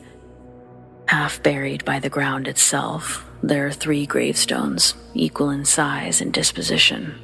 They appeared to be made of stone. There were also what we presumed to be names and dates inscribed on them, but we couldn't read them. Not really. As far as we could tell, they all shared a similar last name. But other than starting with L, we had no idea. We putzed around the yard for a while looking for anything else cool. Interestingly enough, the patch of gravestones appeared to be the only area not completely overgrown by weeds, sort of like someone had cleared them, but who? The home was empty. You could see that clearly through the windows from the backyard. I assumed it was the person who drove the fancy car, but I had no idea who was really taking care of this little graveyard. It was around this time that Justin recommended we come back the following night for Halloween. We invited our girlfriends, our other friend Scott, and told him to bring whoever. Again, we all met at Corey's, and once the larger group was there, we made our way to the abandoned house. As we made our way down the dead-end road, we were all being loud, obnoxious teens. Corey's girlfriend, Cora, asks, "Did you guys see that?" while pointing down the road towards the house. Personally, I see nothing, but I hear Scott say, "Yeah, I see it. That lady." Still, I see nothing. Then they both start cracking up. The rest of us follow, realizing that they were trying to trick us or whatever. We continued on and found ourselves in the backyard of the home. It was a lot darker this time, but we came prepared. Most of us had our flashlights out or were working to get them out, while my girlfriend, Carissa, just stood there, sort of frozen, looking at the gravestones in the dark. I walked over with my flashlight and shined it on the gravestones. I said something like, "Crazy, right? This has just been here the whole time and we never knew?" I was expecting her to respond, but when I looked over, she was crying. Hyper-focused and not fully equipped to handle what exactly was going on there, I silently waved my friends over. I asked her, "What's wrong, Car? Why are you crying?" Again, she didn't say anything, just turned to the side and hugged me. Hugging her back, my friends who have now arrived are giving me looks like, what the fuck is going on? I make a face to show them I really don't know what's going on. Cora steps in asking the same thing. This time, Carissa turns to face everyone and apologizes profusely, saying she has no idea what came over her, but she felt a connection with the children buried here. "I think something bad happened to them," she said after a moment of silence. "Something bad? Like what? Wait, how do you know these are kid graves?" This time it was Corey asking the questions. Carissa tells us that she doesn't even know how she knows, just that she was drawn to the gravestones, despite not really knowing exactly where they were. She said once she ended up in front of them, she felt the spirits of 2 young children, almost as though they were standing right next to her. "Like, you could see them?" Scott asked, almost in a joking manner. "No, I didn't see anything, and I'm not kidding around," Carissa insisted. She continued on, telling us that the children seemed sad. She likened it to the way that she felt as a child when she had to move away from all of her friends and family after her dad died, the deepest sadness a child could experience. And she was feeling it from these 2 children. They didn't say anything out loud, but they spoke to her. She could hear them talking to her, but inside her head, she could only make out a few words. "Gone. Mommy's here. Where's Daddy?" She said she heard them crying. Scott laughs and everyone shoots him a look at the same time. Carissa tells me that she wants to go home, and as much as I want to be there for her, I'm super bummed at the prospect of ending the night before it even started. I grab my things just as Cora and the other girls surround Carissa, asking her questions, trying to convince her to stay. Meanwhile, I'm telling Scott that if I have to leave, it's definitely on him, and he needs to apologize to Carr before it's too late. He walks over and I follow behind because I need to make sure that he doesn't say some bullshit apology. Carissa emerges from the group of girls, and before Scott can say a word, she says that she's staying. I am elated and happy and don't bother asking what changed her mind because I was just glad she was going to be staying. She said that she and the girls prayed for the kids and their mom and asked if it was okay to stay. She got confirmation, so all was good. Okay, great. Honestly, I didn't believe any of it, really. God, I know, I'm sorry. It's just I was a hardcore skeptic, and Carissa was really into spooky stuff and messing around, so initially I thought she was probably just pulling a prank on us. Then I started to think, dang, she's a really good actress. but I knew from experience that she wasn't a great liar, so I decided to appear as though I believed as much as necessary to be supportive, and I guess part of me did a little. We had a few joints and planned on seeing if we could safely make our way inside the house to smoke them. To our surprise, the back door was completely unlocked, and once inside, we could see that the front door was too. If someone lived here, they sure hadn't done anything with the place or cared much to keep it safe from reckless teens like me and my friends. We decided to sit in front of the fireplace, putting some of our flashlights inside of it to mimic the firelight. Just as we were about to spark the first joint, we heard footsteps coming from upstairs. Instantly, we all quieted down even more than we already had in anticipation for the joint. We were silent now. We all looked at each other rapidly, but we said nothing. I was personally thinking we needed to make an incredibly quick exit before whoever was upstairs came downstairs. Then, the footsteps were joined by more footsteps. Holy shit, there were multiple people here, I thought to myself. Cora starts to speak in hushed tones. Guys, I cannot get in trouble with the cops or whatever. My parents think I'm at Carissa's. They can't even know I'm with Corey. She starts to say more, but Corey puts his hand over her mouth, telling her to shh. Suddenly, footsteps, several of them, could be heard barreling down the stairs. All of us stood up and got ready to make a run for the back door. Cora and Corey were out the door first, but the rest of us stood there frozen, waiting to face our fate. After a moment, Scott is the first one to move, going straight for the stairs. What the fuck, dude? There's no one here. He sounds both disappointed and confused. Carissa and I walked over to where Scott was while the other two girls decided to leave. We see that there's no one on the stairs, or anywhere for that matter. Carissa walks over to the stairs, and when she does, we can hear footsteps above us once again. She says to us, "Let's go up there." She's excited, but suddenly I'm feeling a bit more freaked out, like really freaked out. These footsteps above us were likely people, and I didn't want to run into them. So I told her I didn't think that it was a good idea. She pleads a little, saying that she bets no one is up there, that she's so sure she bets us $20 each that we won't find a single person. Still, I'm not willing to risk it, but apparently Scott is. "Deal," he shouts before running up the stairs full speed, all while screaming, "Come on out, motherfuckers, joke's over." Carissa and I share a laugh, mine more nervous than hers, but then she follows Scott, and I'm left standing alone downstairs. Not for long. I couldn't handle being alone down there. I rushed upstairs. We spend a few minutes going from room to room, Carissa moving more slowly than Scott and me even slower than her. Surely someone was up here, right? Every door, every closet, every piece of leftover debris, all to discover we were completely alone. We heard our friends downstairs. They'd made their way back inside and were wondering where we were. We told them to come upstairs, but just at that same time, Scott rushes out of a room. He doesn't look like he's feeling it anymore. I watched his demeanor change and it felt like he was confused. "Were you just in that room?" He looks at me and points to the room that he just came out of. I look at him and I ask, "Huh? How would that work, dude? I'm right here, in this room?" He knows I'm right, shakes his head like he doesn't know why he asked that. "Where's your little girlfriend?" He sounds a little agitated, so I ask, "Dude, what's up with you?" "Car's right inside the room I just came out of."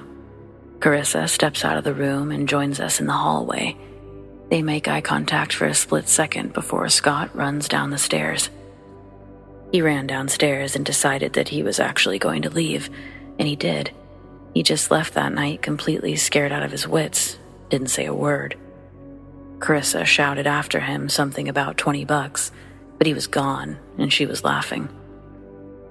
She grabbed my hand and said, "Come on," leading me back down the stairs. She asks me what's wrong, and I guess it was the first time I realized maybe my outsides matched my insides a bit. I told her, I don't know. That was all really weird, right? Like, what were those footsteps? Then everyone was around us asking what's up with Scott and did we find anything. I apparently had lost words, so Carissa gave her version, saying that we confirmed there was no one upstairs, so the footsteps we heard belonged to the children. She said she knew their spirits were connected to the house because they kept saying home. She said that there was more that she wanted to tell us, but Scott really pissed her off. She felt like no one believed her, especially Scott, and just wanted him to experience it for himself. She wasn't wrong. Even still, I have a hard time believing it, at least that it happened to me. I do believe her, though, still. And I did for sure the moment I saw that the house was empty. It's just still unbelievable. I dated Carissa most of that year, but she broke up with me and started dating someone arguably cooler than me shortly after. I think she was probably too good for me and all of our friends anyway. Maybe she didn't ever act that way or think that, but I always knew that she was special, if that makes sense. I guess I just never realized that meant communicating with the other side type of special. So what happened to Scott? Well, Scott said that when he was looking for someone upstairs, he saw someone close the closet door in one of the bedrooms. He really thought that it was one of us messing with him, until he saw both of us in the hallway. My friend Justin said that he knew Carissa was telling the truth the whole time. He said he knew something was strange or active about that place just by the way his dog ran off that day. He told us we didn't know his dog like he did, that he wasn't a run-off anywhere kind of dog, not unless there was some sort of purpose, like he was being called by someone.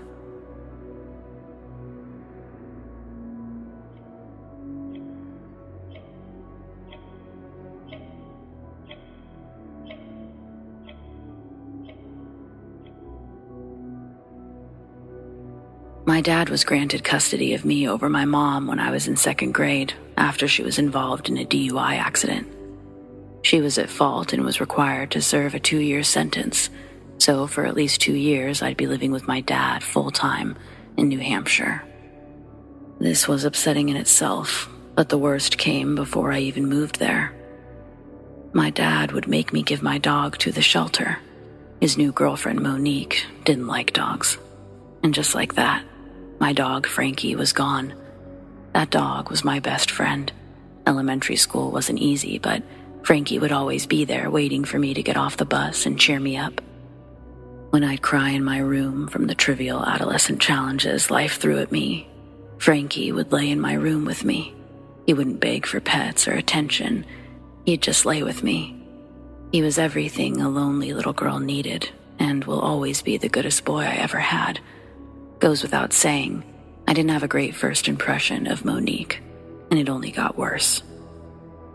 At my dad's house, my new room was Monique's extra bedroom with her extra closet, so her resentment for me only began there.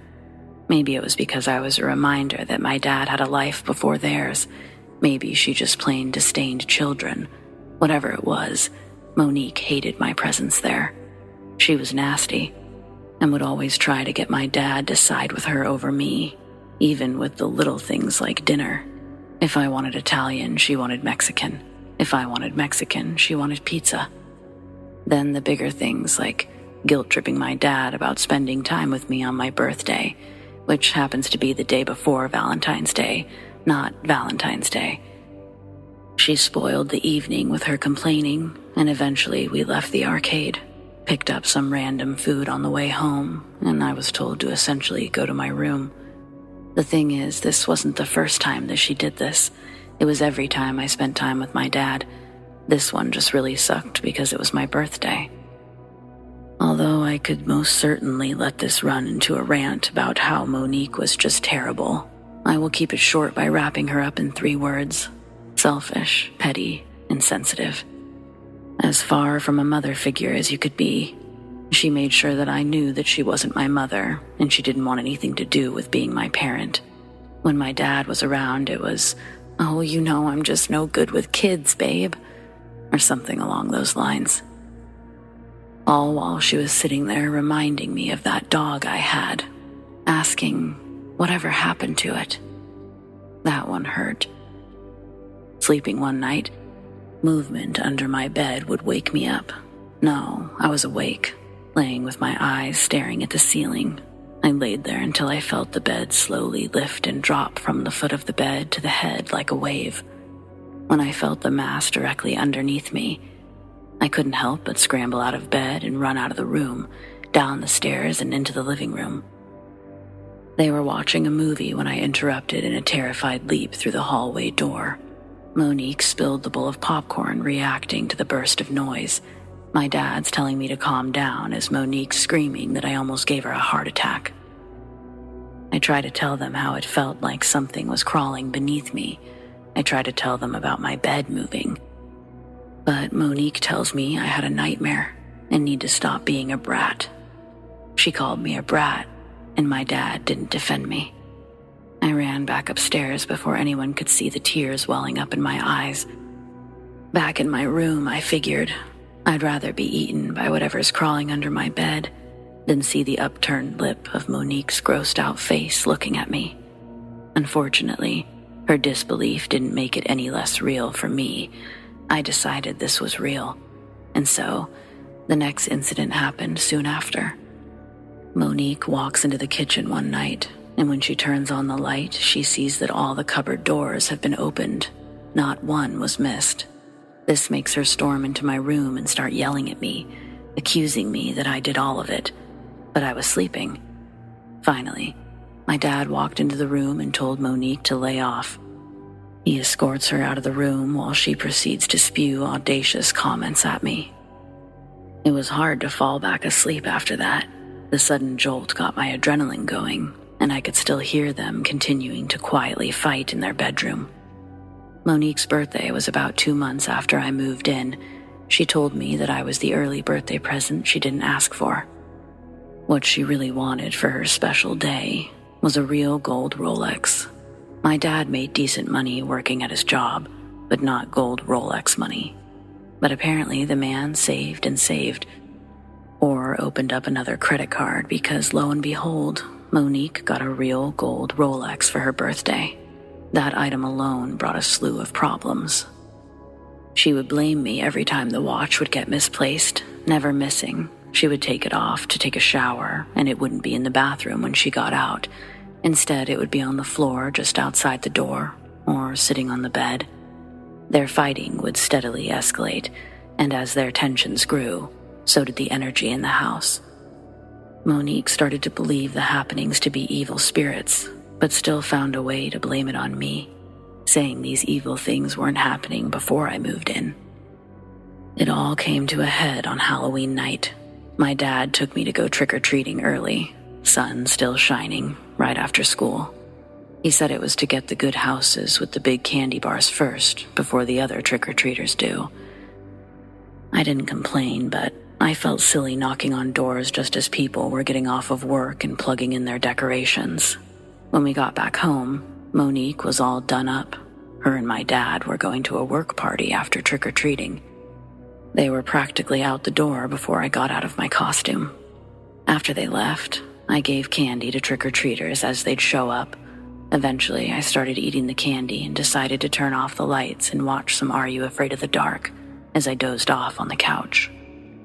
When I was woken up again, it was by Monique and my dad getting home. My dad drove and he was exhausted, walking straight back to the bedroom. Monique was still drunk and wanted to continue the party for a little longer.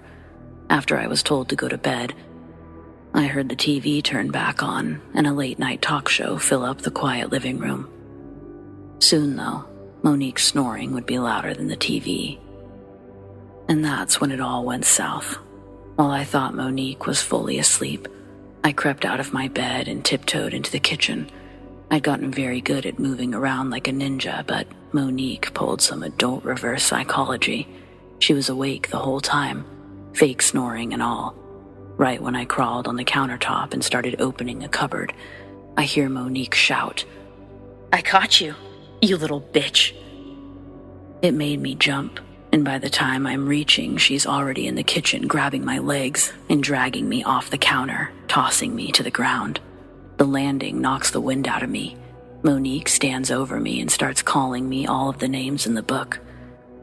I must have hit the floor with a thud loud enough to wake my dad up, because before I knew it, he was in the kitchen, pulling Monique off of me.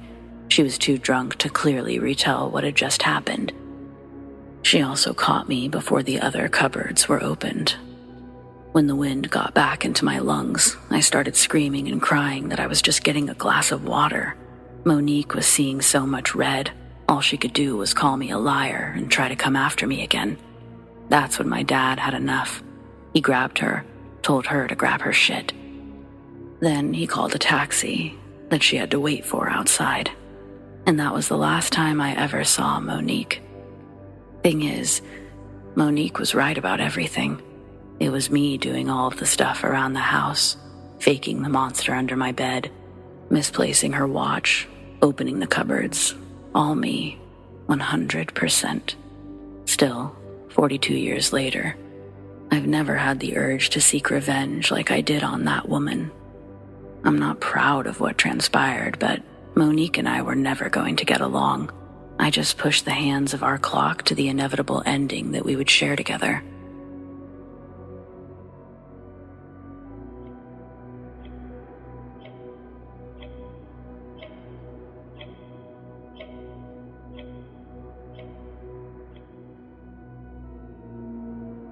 Frankensteins, Draculas, zombies, mummies, and many more were all on the dance floor.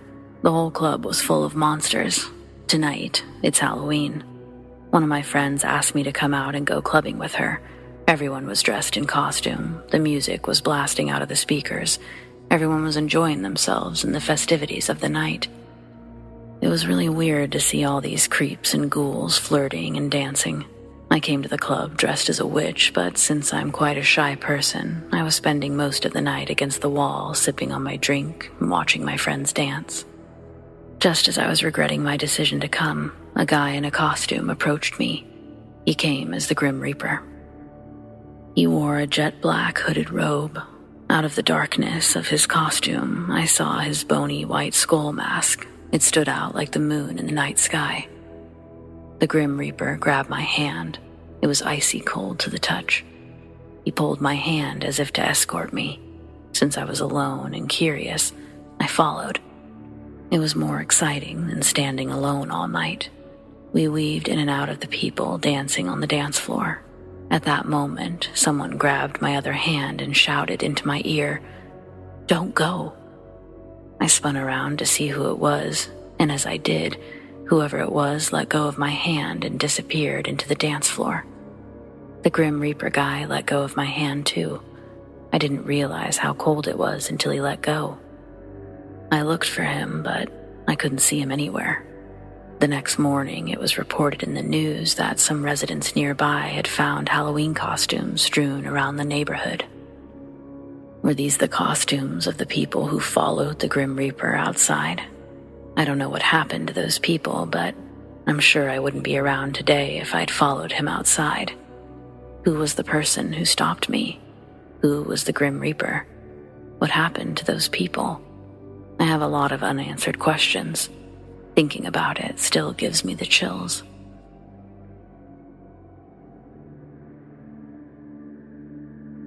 As a kid, I was pretty obsessed with the idea of there being a great pumpkin. Christmas has Santa, Easter has the bunny. Why can't Halloween have something that leaves presents too? I was young enough to consider a Charlie Brown cartoon evidence, yet old enough to remember the way to the pumpkin patch. It wasn't far. Sometimes Mom and I walked instead of driving. I waited until the night before Halloween and snuck out after my parents went to sleep. The walk itself didn't frighten me at all. I was too excited to be afraid, and too dumb to understand that humans were the real threat. I got to the pumpkin patch without incident, picked my spot, and waited for the mountains of candy I knew would be coming my way. It was almost 1 a.m. by then, and the longer I sat there, the more tired I became. I would drift off for a few moments, and then a random sound would jerk me back awake. Each time, a rush of adrenaline surged through me while I searched for the Great Pumpkin, and each time, the disappointment of his absence was crushing. This cycle happened for the last time just after 3:30, when I woke to the sound of nearby voices. They may have been in their late teens or early 20s, but I can't trust my perception of their age. The only thing I knew for certain was that they weren't ruining my last chance to see the Great Pumpkin. I still wasn't frightened. I was furious. How dare they? When I stood from my hiding place and ordered them to leave quietly, I genuinely believed that they would apologize, maybe even give me some candy and go. I heard their whole speech in my head, how they'd promised it would never happen again and wish me luck as they left. But yeah, obviously none of that happened. I was so far off base that I'm lucky just to be alive. They definitely hadn't known I was there. It startled them when an angry child suddenly emerged from the darkness. I launched into my speech without waiting for their response, and they stood silently gawking until I was finished. They were drinking from a bottle wrapped in a brown paper bag, though I didn't understand anything about the effects of alcohol at that age either. We stared at each other in silence for a moment, and I only grew angrier. When they didn't respond with remorse, I thought they found my anger to be cute, like so many other adults. Well, they definitely didn't think I was cute. Eventually, they burst into laughter, and I completely lost my temper. I began screaming that they ruined Halloween by scaring away the Great Pumpkin, and the longer I yelled, the louder they laughed. They carried on for so long that I completely lost hope and turned to leave. That's when the heavier of the two men finally regained his composure and hurried to block my path. He apologized with all the words I imagined they would say, only now it was too late. The Great Pumpkin was gone, and it was all their fault. I tried backing away and bumped into the smaller man. He had moved much closer, and I was now sandwiched between the two. The heavier one apologized again and offered me a drink from their bottle. I still didn't see this as a threat. I thought they were genuinely trying to make amends, but a sip of their drink wasn't going to cut it. Next, they offered to take me for ice cream, and when that didn't work, there was suddenly a puppy in their car. They tried every trick in the book, and the only reason none of them worked was because I wanted to see the Great Pumpkin that badly. Once I was too sleepy to care about their groveling, I announced that I was going home and never wanted to see them again. Then the men said that the least they could do was drive me home and asked which way I lived. Wouldn't you know it, my house was the same direction they were headed. Well, that one got me thinking. It was a longer walk, and it only seemed that much further after staying up all night. I had also grown paranoid that my parents would wake up while I was gone. I may have been extremely ignorant, but I understood exactly how much trouble I would be in if they realized what I'd done. So yes, a ride home actually sounded like a great idea. Those guys walked me to an old car that smelled like a skunk, and I climbed in the back seat with 0 alarm bells sounding in my head. At first, they really did drive in the right direction, and there was what I thought to be polite conversation. They asked if I wasn't afraid to be walking around at night all alone, and I, a cocky little shit, told them all about how I was too smart to believe in ghosts or monsters. I knew those things were only in fairy tales, yet things like the Great Pumpkin and Santa Claus, no, those were real. I'll never forget the look on the smaller man's face when he turned back and asked how I felt about people. He was enjoying my ignorance very much.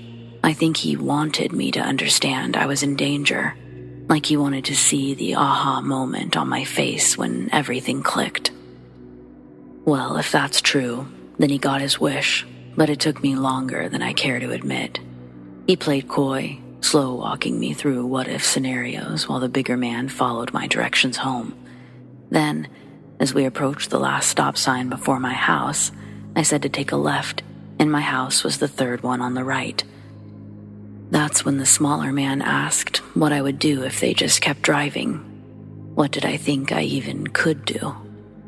Still thinking it was all one big joke, I said something along the lines of beating them up, something clearly beyond my ability, and was rewarded with another round of hysterical laughter. Meanwhile, we had come to a full stop. No cars were in sight.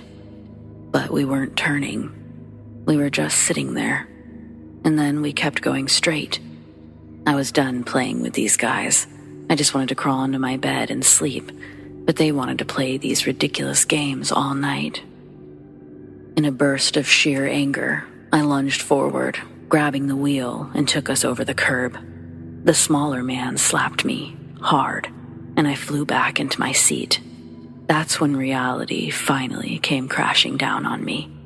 Everything clicked into place, and I understood that these men did not want to be my friends.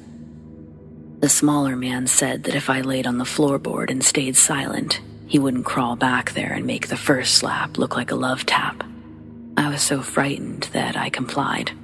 I didn't know what I was going to do or what was going to happen, but I knew I couldn't handle being struck again. My entire head was throbbing, and the side of my face felt like it was on fire. It terrifies me to admit this, but had no one intervened, I probably would have followed their orders all the way up to digging my own grave. From the floorboard, I watched as we left behind the dim lighting in my quiet neighborhood for a bright glow of the still busy highway. It was no longer the middle of the night, but early morning, and people were trying to get to work. I was never planning an escape. I was just hoping with every fiber of my being that someone would save me. And I got lucky. The two men had been talking, but I'm not sure about what. I just happened to notice that they suddenly clammed up, like something had frightened them. Then the smaller man turned to look out the back of the car, then down at me. His tone shifted to one of kindness, and he seemed like an entirely different person as he thanked me for being so well behaved. In fact, they only kidnapped bad little boys, and considering how they found me, they were sure that I was one. Now, they had seen the error of their ways, and they were just looking for a place to turn around so they could take me home. Well, I'm excited to report I had finally learned my lesson. I didn't believe a word he said. Before he could stop me, I climbed back into my seat and saw what had scared him so badly. There was a cop behind us. I began screaming and pounding on the back window. The officer saw me and turned on his lights, and my kidnapper punched the gas. The pursuit lasted less than 10 minutes, but it felt like hours. All the while, the smaller man was screaming what he planned to do with me when they lost the cop. I never cried so hard in my life. I thought that they were going to escape, and that I had just made my situation that much worse. But they turned into a neighborhood and became trapped on a dead-end street. They had no choice but to leave me and the car behind while they were trying to escape on foot. A minute later, officers were pulling me from the car, and shortly after, my kidnappers were in handcuffs. I didn't know my address, but I was able to describe the pumpkin patch well enough for one of the cops to recognize it. Once they got me back there, I was able to guide them to my house. My parents lost their minds when they opened the door to see me with all of the police, and I had stranger danger lessons every day for the next 3 years. But I had already received the only lesson I needed. To this day, I treat every stranger like a potential kidnapper. Is that healthy? Probably not. But I haven't been kidnapped a single time since, and that's all I'm really looking for. Happy Halloween, everyone, and please, if you have a kid that believes in the Great Pumpkin, keep an extra eye on them, okay?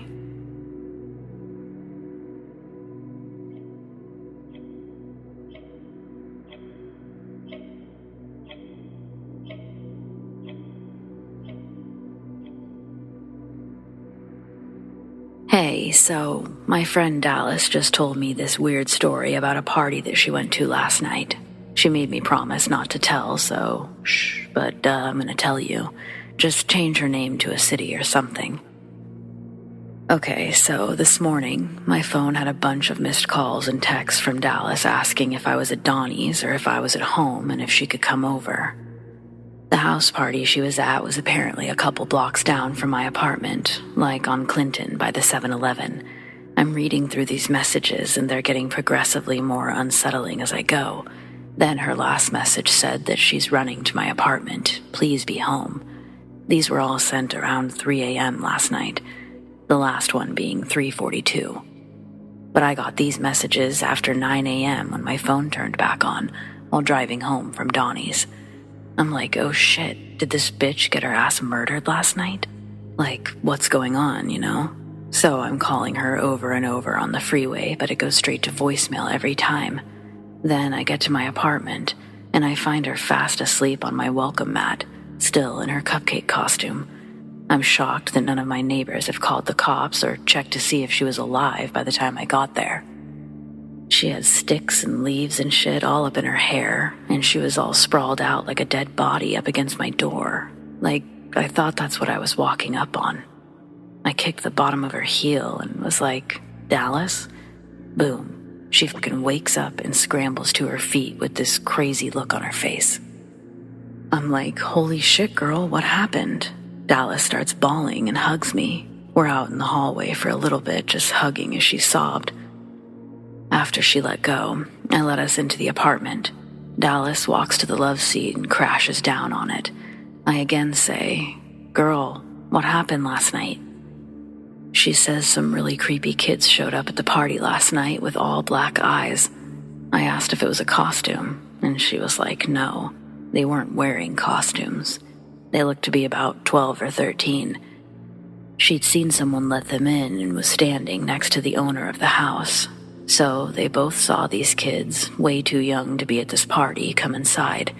Then they all separate and walk in different directions through the small crowd of people. The owner's like, what the fuck, and walks over to the guy who let them in. He tells him one of the kids said that their mom was inside, asking if they could go look for her. Homeowner doesn't believe the story, and Dallas watches him beeline it to the closest one that he can catch. When he gets to the kid, he spins her around by the shoulder. But as he's interrogating her, his nose starts to leak like a faucet. So much that the guy had to plug it with his t-shirt and run to the bathroom. The girl he'd stopped then turns and looks directly at Dallas. Then she says the light bulb above her head popped, sending glass down onto her and the people around her. Yeah, multiple light bulbs all exploded over her head at the same time. Nobody around her was paying attention to what was going on, and they were all equally shocked when they got showered in glass. Dallas said these kids were evil, like biblical evil. She's saying that it felt like the little girl was trying to pull her soul out. So that's when Dallas went into the backyard and started texting me. Apparently the girl followed her out there, and when Dallas saw her, she freaked out and ran back inside the house.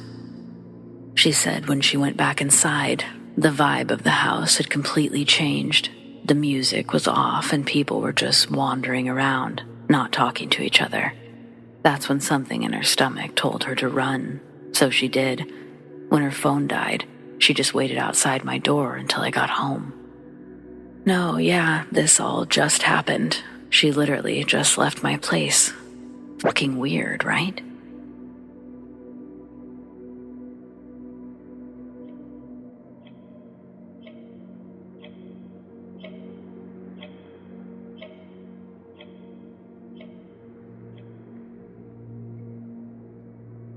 It was 1977. I'd taken time off of work to have a baby and stay home with her, but I still needed an income. So my mother had hired my younger sister and me to do the dirty, back-breaking work in her shop while she took care of her first infant granddaughter. Around Halloween, my sister and I were working at our mom's antique store. Mom had just gotten a truckload of European oak furniture that needed to be cleaned and polished, have the handles screwed on and so forth. A nice-looking man came into the store and started talking to my sister, who was 17 at the time. He introduced himself as Ted Smith, and we laughed and said that we must be related as Mom's maiden name was Smith also. He chatted both of us up, but focused on my sister for the most part. He purchased an armoire, but said that he'd have to go get his truck, since at the moment he was driving a Volkswagen Bug, an old Volkswagen Bug. He then asked my sister and me if we wanted to go out to dinner that night with him. We were sweaty and dirty from work. I had a baby to care for, and Sis already had a boyfriend, so we said, "Thanks, but no thanks, Ted." He asked me to ride with him to get his truck so he could drop off his Bug at the auto shop for repairs. But by that point, I had to get home to my infant, right away, because I was still nursing her, and I thought my breasts were going to begin leaking at any minute. However, he wouldn't give up trying to get one or both of us away from the shop. He said he could come back about 10 that evening for his armoire and asked whether one or both of us would still be there. We replied, "No, we close the shop up at 6 and we both have places to be tonight." He was persistent. "How about tomorrow night?" "No, we close at 6, except on Sundays, when we close at 4. He asked whether one of us could meet him early in the morning, like at 5:30 a.m., but neither of us wanted to. He was getting to be a bit creepy, and Sis and I were eye-rolling at each other. Eventually, he said that he was sorry, but he couldn't buy the armoire if we couldn't be flexible. We hated to give up the sale, but after he had been there for 2 hours, we thought that he was just looking and taking up our time. We still had a lot of work to do on the furniture that had just arrived in the shop. Finally, we just wanted to finish our work and go home. At 6 p.m. as we were leaving, his Volkswagen Bug was parked outside, and he asked us whether we wanted to go get coffee. He especially wanted my sister to go. We said, "Thanks, Ted, but no thanks. Like we said earlier, we have plans." But he continued to be insistent. Finally, I said, "Sis, let's go. I'll take you home."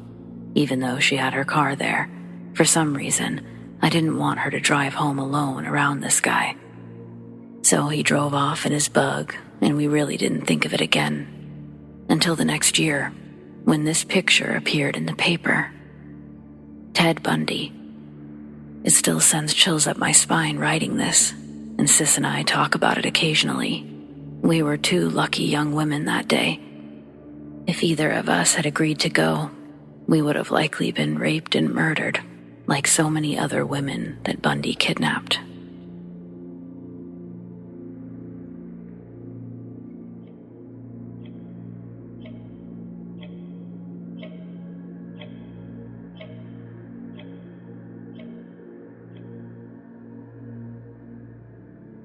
Last Halloween was my senior year of high school, and my friends wanted to do something special.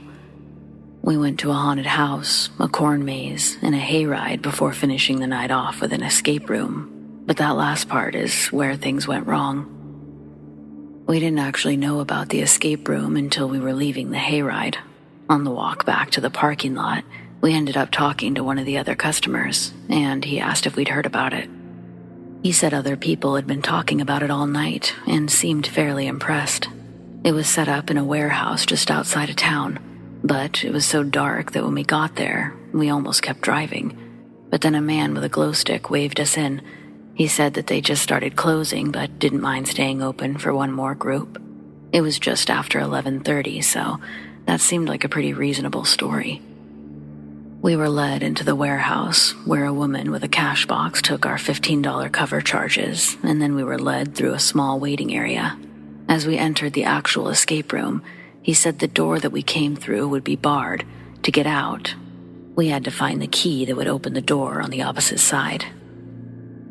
Once the 4 of us were shut in, the lights dimmed considerably, and we quickly realized all of the decorations were extremely cheap. Like worse than what you would see at a first grader's Halloween party. The door we were meant to exit had been held shut with a padlock, so the search for the key began. The large space was filled with shelves, tackle boxes, tool chests, and filing cabinets. Many of them also required keys to open, and we moved those to one location. After several minutes of intense searching, we had a handful of keys and nothing else. There were no riddles, no codes, no pictures, just hundreds of keys and half as many locks. To say we were disappointed is an understatement. We all took a handful of keys and started trying them everywhere. Once certain they were duds, we threw them into a discard pile and moved on to the next.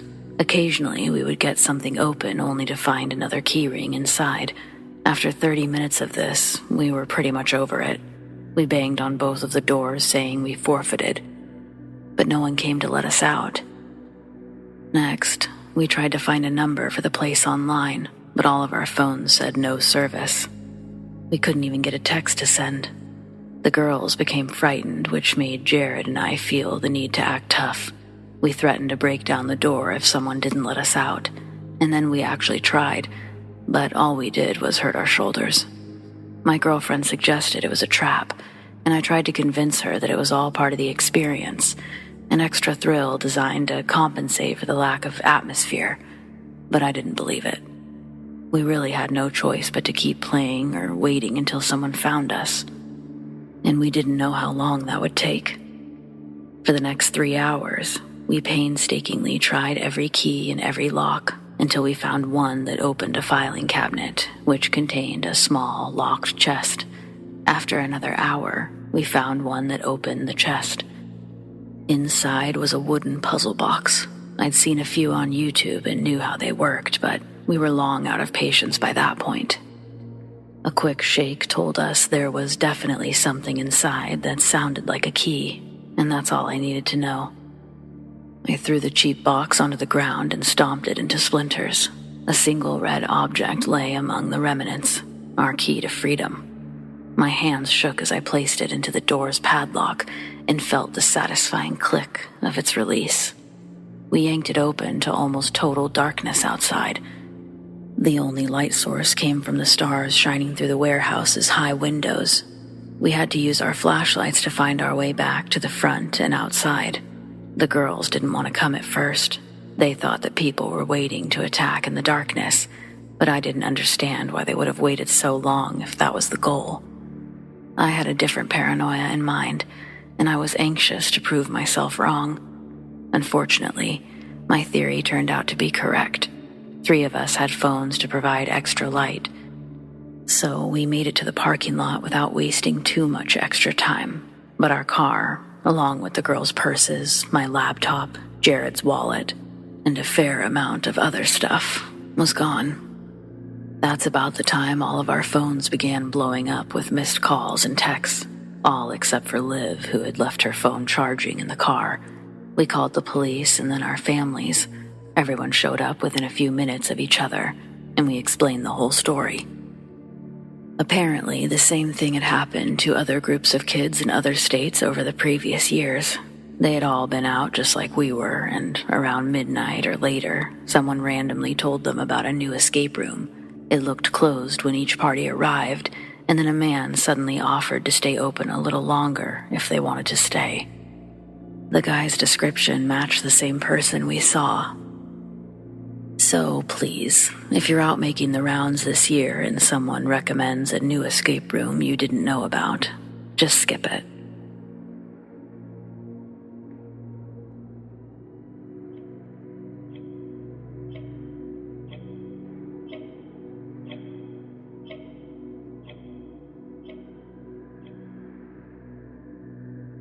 I'm a 37-year-old female from South Dakota, and I've lived in the same house with my family for 7 years now. My partner and I are both accountants. We make a decent living, but we also have 3 kids, so extra money isn't really a thing. Plus our oldest, she's 13, has a heart condition that has required several surgeries during the course of her life. Before moving into our current home, we lived in a small 2-bed, 1-bath duplex, and our neighbors were all the worst cliches. They were constantly fighting, playing loud music, having parties, or, my favorite, locking their dog in the bathroom and letting it bark all night. We already wanted to move, we just couldn't afford the privilege. But then my youngest was born, and our previously cramped space was now absolutely impossible to navigate. We had no choice but to find somewhere else, even if that meant moving further away from the city. And to cut an irrelevant part of the story short, our realtor eventually asked if we believed in ghosts. Honestly, no, not even a little. My partner and I were both huge skeptics. Notice I said were. I went so far as to say something along the lines of, why? Do you have the perfect 3-bedroom, 2-bathroom just sitting around the corner, but no one will buy it because of the terrible things that happened inside? I really was only joking, but then his expression morphed into one of nausea and surprise. It was actually a 4-bedroom, 2.5 bath, and it was still 40 miles outside of the city. But it was well within our price range, and that was the kind of luxury worth sacrificing a little drive time for. The house had sat empty for so long that our realtor asked us to wait a few days while he got the utilities turned on. There were a few cosmetic issues, but everything else was in great condition. It passed inspection with flying colors.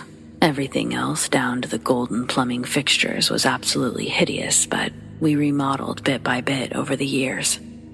Anyway, you're probably wondering what atrocities happened in the house to make it so cheap in the first place. In the 60s, a couple lived here with their grown son, Anthony. Anthony suffered from some kind of mental illness, but no one could be sure which one. Many have said that he was never officially diagnosed, just clearly disturbed, and most agreed that he often experienced paranoid delusions. One Halloween, some other family members stopped by as they were passing through town. They were on a vacation but wanted to take the kids trick-or-treating. It was another couple with 2 young boys, and they ended up staying the night. At some point, Anthony woke up to the sound of movement downstairs and thought it was an intruder. He retrieved one of his father's hunting rifles from the gun cabinet and went down to protect the family. The 2 children had gotten out of bed. Maybe they wanted a glass of water, maybe they were looking for a restroom, or maybe they were just kids getting into mischief. Probably the latter. Regardless of the reason, they both perished on the kitchen floor. Anthony and the children's parents rushed downstairs at roughly the same time, and the weapon was fired once more. But thankfully, no one else was injured. Anthony was sent to an asylum where he ended his own life a few years later, but several of the previous owners have claimed to see an apparition fitting his description. A handful of people have lived in the house since, but they all moved out within 2 or 3 years until it finally just didn't sell again. It was March when we moved in, and our whole family instantly fell in love. We bonded over decorating our new spaces and laughed at the fools who missed out on the deal of a lifetime because of silly superstitions. For 7 months, nothing remotely out of the ordinary happened, but the second October rolled around. It was like we were thrown into an entirely different universe. Doors suddenly started slamming shut by themselves. Footsteps sounded above our heads when no one was up there, and sometimes, but not as often, we'll hear a little boy crying. When my youngest was smaller, I used to confuse it for him, but now when it happens, I know it's just the ghost. Nothing strange has ever happened outside of October. All year long, our home is like a paradise, but from October 1st through October 31st, it's a pure hell house. Halloween is always the worst, too. I don't know if it's because it's also the anniversary of the children's deaths, or if it's just because it's Halloween. I don't really care to find out anymore either. My partner and I used to let the kids stay with friends that one night while we toughed it out. But that came to an end 3 years ago, when I almost broke my leg in the shower. My eyes were closed as I stood beneath the faucet, rinsing off the last of the soap. When I opened them, I saw the shadow of a very large man on the outside of the curtain. I yanked it back so hard that I fell over, nearly snapping my leg the way I landed. The curtain fell with me to reveal an empty bathroom. No one was there. Not really. After collecting myself for a few moments, I finally regained enough control to stand, but as I rushed to leave, I noticed a large handprint on the mirror, twice the size of my own, and it looked as if someone had pressed their hand against the glass and dragged it all the way down. I instinctively began wiping it away with my towel, and as my hand raced back and forth, I caught a glimpse of a large, hairy man standing right behind me. His expression was wild and menacing, but just like that, he was gone again. Ever since that incident, we've spent our Halloweens in a hotel. There's also a dozen examples of small things going missing only to turn up in strange places, but I figure that's the kind of stuff you guys hear all the time. The volume on the TVs and the music randomly going up and down, and there's been occasions that they shut off entirely. My partner and I haven't had many nightmares, but my youngest had dreamed of playing with 2 other little boys in our house. Thankfully, the shower thing was by far the worst any of us have experienced, and I'm just grateful it happened with me instead of the kids. But I would love to know, has anyone else experienced these kinds of anniversary hauntings? Everything is just so normal the rest of the time that it's hard to believe it's the same house.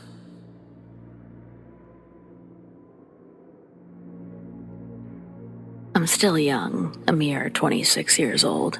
I wouldn't describe this as a life-ruining decision, but it did change the course of my life for better or for worse.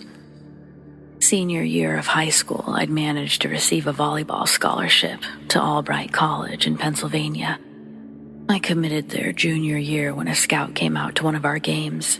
I may have let this go to my head a little bit, and my carefree attitude peaked in 12th grade. Halloween night, me and my friends had dressed like Charlie's Angels, and might I add, we looked awesome. I have auburn hair, so I was Drew Barrymore's character. My friend Tiff had bright blonde hair, and Lindsay went all out by dyeing her hair black. We also found matching rompers at Forever 21. Let's just say we looked pretty hot. Halloween was on a Friday that night. Our plan was to attend a party being held at our friend's house. Her name was Bora. Her family immigrated here from Albania at the end of our sophomore year. Her parents owned a restaurant in town. They were never home, and we had free rein to do whatever we wanted at her house. Mom and Dad had very different impressions of their daughter and the company that she surrounded herself with. None of our parents really knew the debauchery us girls would engage in. We got good grades, barely good enough to be eligible to stay on the team and for me to continue holding my scholarship, but good grades. But on the weekends, we would frequently engage in extracurricular activities, and Halloween was the perfect excuse to go all out. Lindsay had a prescription to Adderall, and the night would start with us crushing 3 lines and snorting them, off of Tiffany's English book, of course. We were walking to the party. Bora lived in the next neighborhood down the lane from Tiff. It was a walk that we'd made a million times before. The trip takes less than 15 minutes, give or take, depending on what path of intersecting cul-de-sacs you'd take. At the beginning of our walk, Tiff leads us towards the street that's essentially the longest route there. Me and Lindsay are like, no, let's go the usual way. But Tiff begs us, and her emotional investment to the directional options made us sympathetic to her groveling. A few feet down the sidewalk, I noticed the streetlights are super spread apart, like bright spot, long stretch of pitch black, bright spot, long stretch of pitch black, so on and so forth. Then a spark of a Bic lighter indicated the idea that Tiff had. The houses that met the sidewalk were more like mansions. They were few and far between. Big 100-year-old houses, huge front yards with long driveway ending with iron gates. Some of the houses you couldn't even see from the road. 0 trick-or-treaters. Driveways were far too long for anyone to begin to endeavor. Very few of them even had decorations to entice trick-or-treaters. The ones that did simply had pumpkins in front of their gates. Even fewer pumpkins were actually carved. Tiff passed the joint to me and says, "Watch this." Me and Lindsay stop while she walks up to one of the iron gates and grabs a carved pumpkin. She turns around and smashes it on the ground like a DK barrel. We're like, "Holy shit, why?" She replies by saying a speech like, "Listen, bitches, this might be our last Halloween together, but we're going to make some memories." Her call to arms inspires Lindsay, and after a couple of minutes of walking, we come across another carved pumpkin, This time, I watch as Lindsay runs over to it. She screams, "For the girls," then plants a soccer ball kick through the smiling face that someone had previously made on this pumpkin. We all celebrate as she runs back to the sidewalk. Our focus is on her, and we must not have seen the man on the other side of the gate. But when we were all together again, there's a man standing, pressing up against the iron bars of the gate, staring at us. We're speechless, all of us sick to our stomachs that we were caught. The light on the front of the gate barely illuminates his features. His expression looked old and mad. Countless wrinkles shadowed his face. He was short, with a horseshoe of long silver hair around his head, ending by his ears. He was wearing a dark knitted sweater, with a brighter button up under it, tucked into black pants. His eyes are wide, wide open. He had his lids pushed as far back as he could get them, just to silently glare at us. We all hush at once. His sudden appearance gave me a roller coaster feeling while I stood on the sidewalk. We all got hit with that fear, the primal fear every youth experiences when they get caught doing something bad. That type of fear, mixed with the notion that I shouldn't be worrying about my moral well-being, more so my physical well-being. It's an interesting cocktail. The way that he looked at us made me feel like prey. Along with that, I began to feel immense sadness, an overwhelming dread that finally possessed me to turn and run. Lindsay and Tiff followed right on my heels. We ran past 6 or 7 properties before stopping to catch our breath. Sharing a collective nervous laughter, we slow down and try to shake off the vibes of the prior situation. We touch ourselves up in Lindsay's makeup kit, standing under one of the few streetlights. Bora's house was one cul-de-sac over, and we worked too hard on our costumes to enter looking like sweaty Bettys. There's a handful of houses until we reach her street. We could hear the distant music that was serenading our drunk friends, but like a good best friend, Tiff stops us and extends her index finger at me and says, "Wait, you didn't do one for the girls." Both she and Lindsay begin to harangue me like we didn't almost get busted. They reassure me that the house is so far away now, then continue to press my commitment to our sisterhood. I give in. For the last time in my life, I give in to peer pressure of my friends, and the next carved pumpkin I see, I make a sprint for it.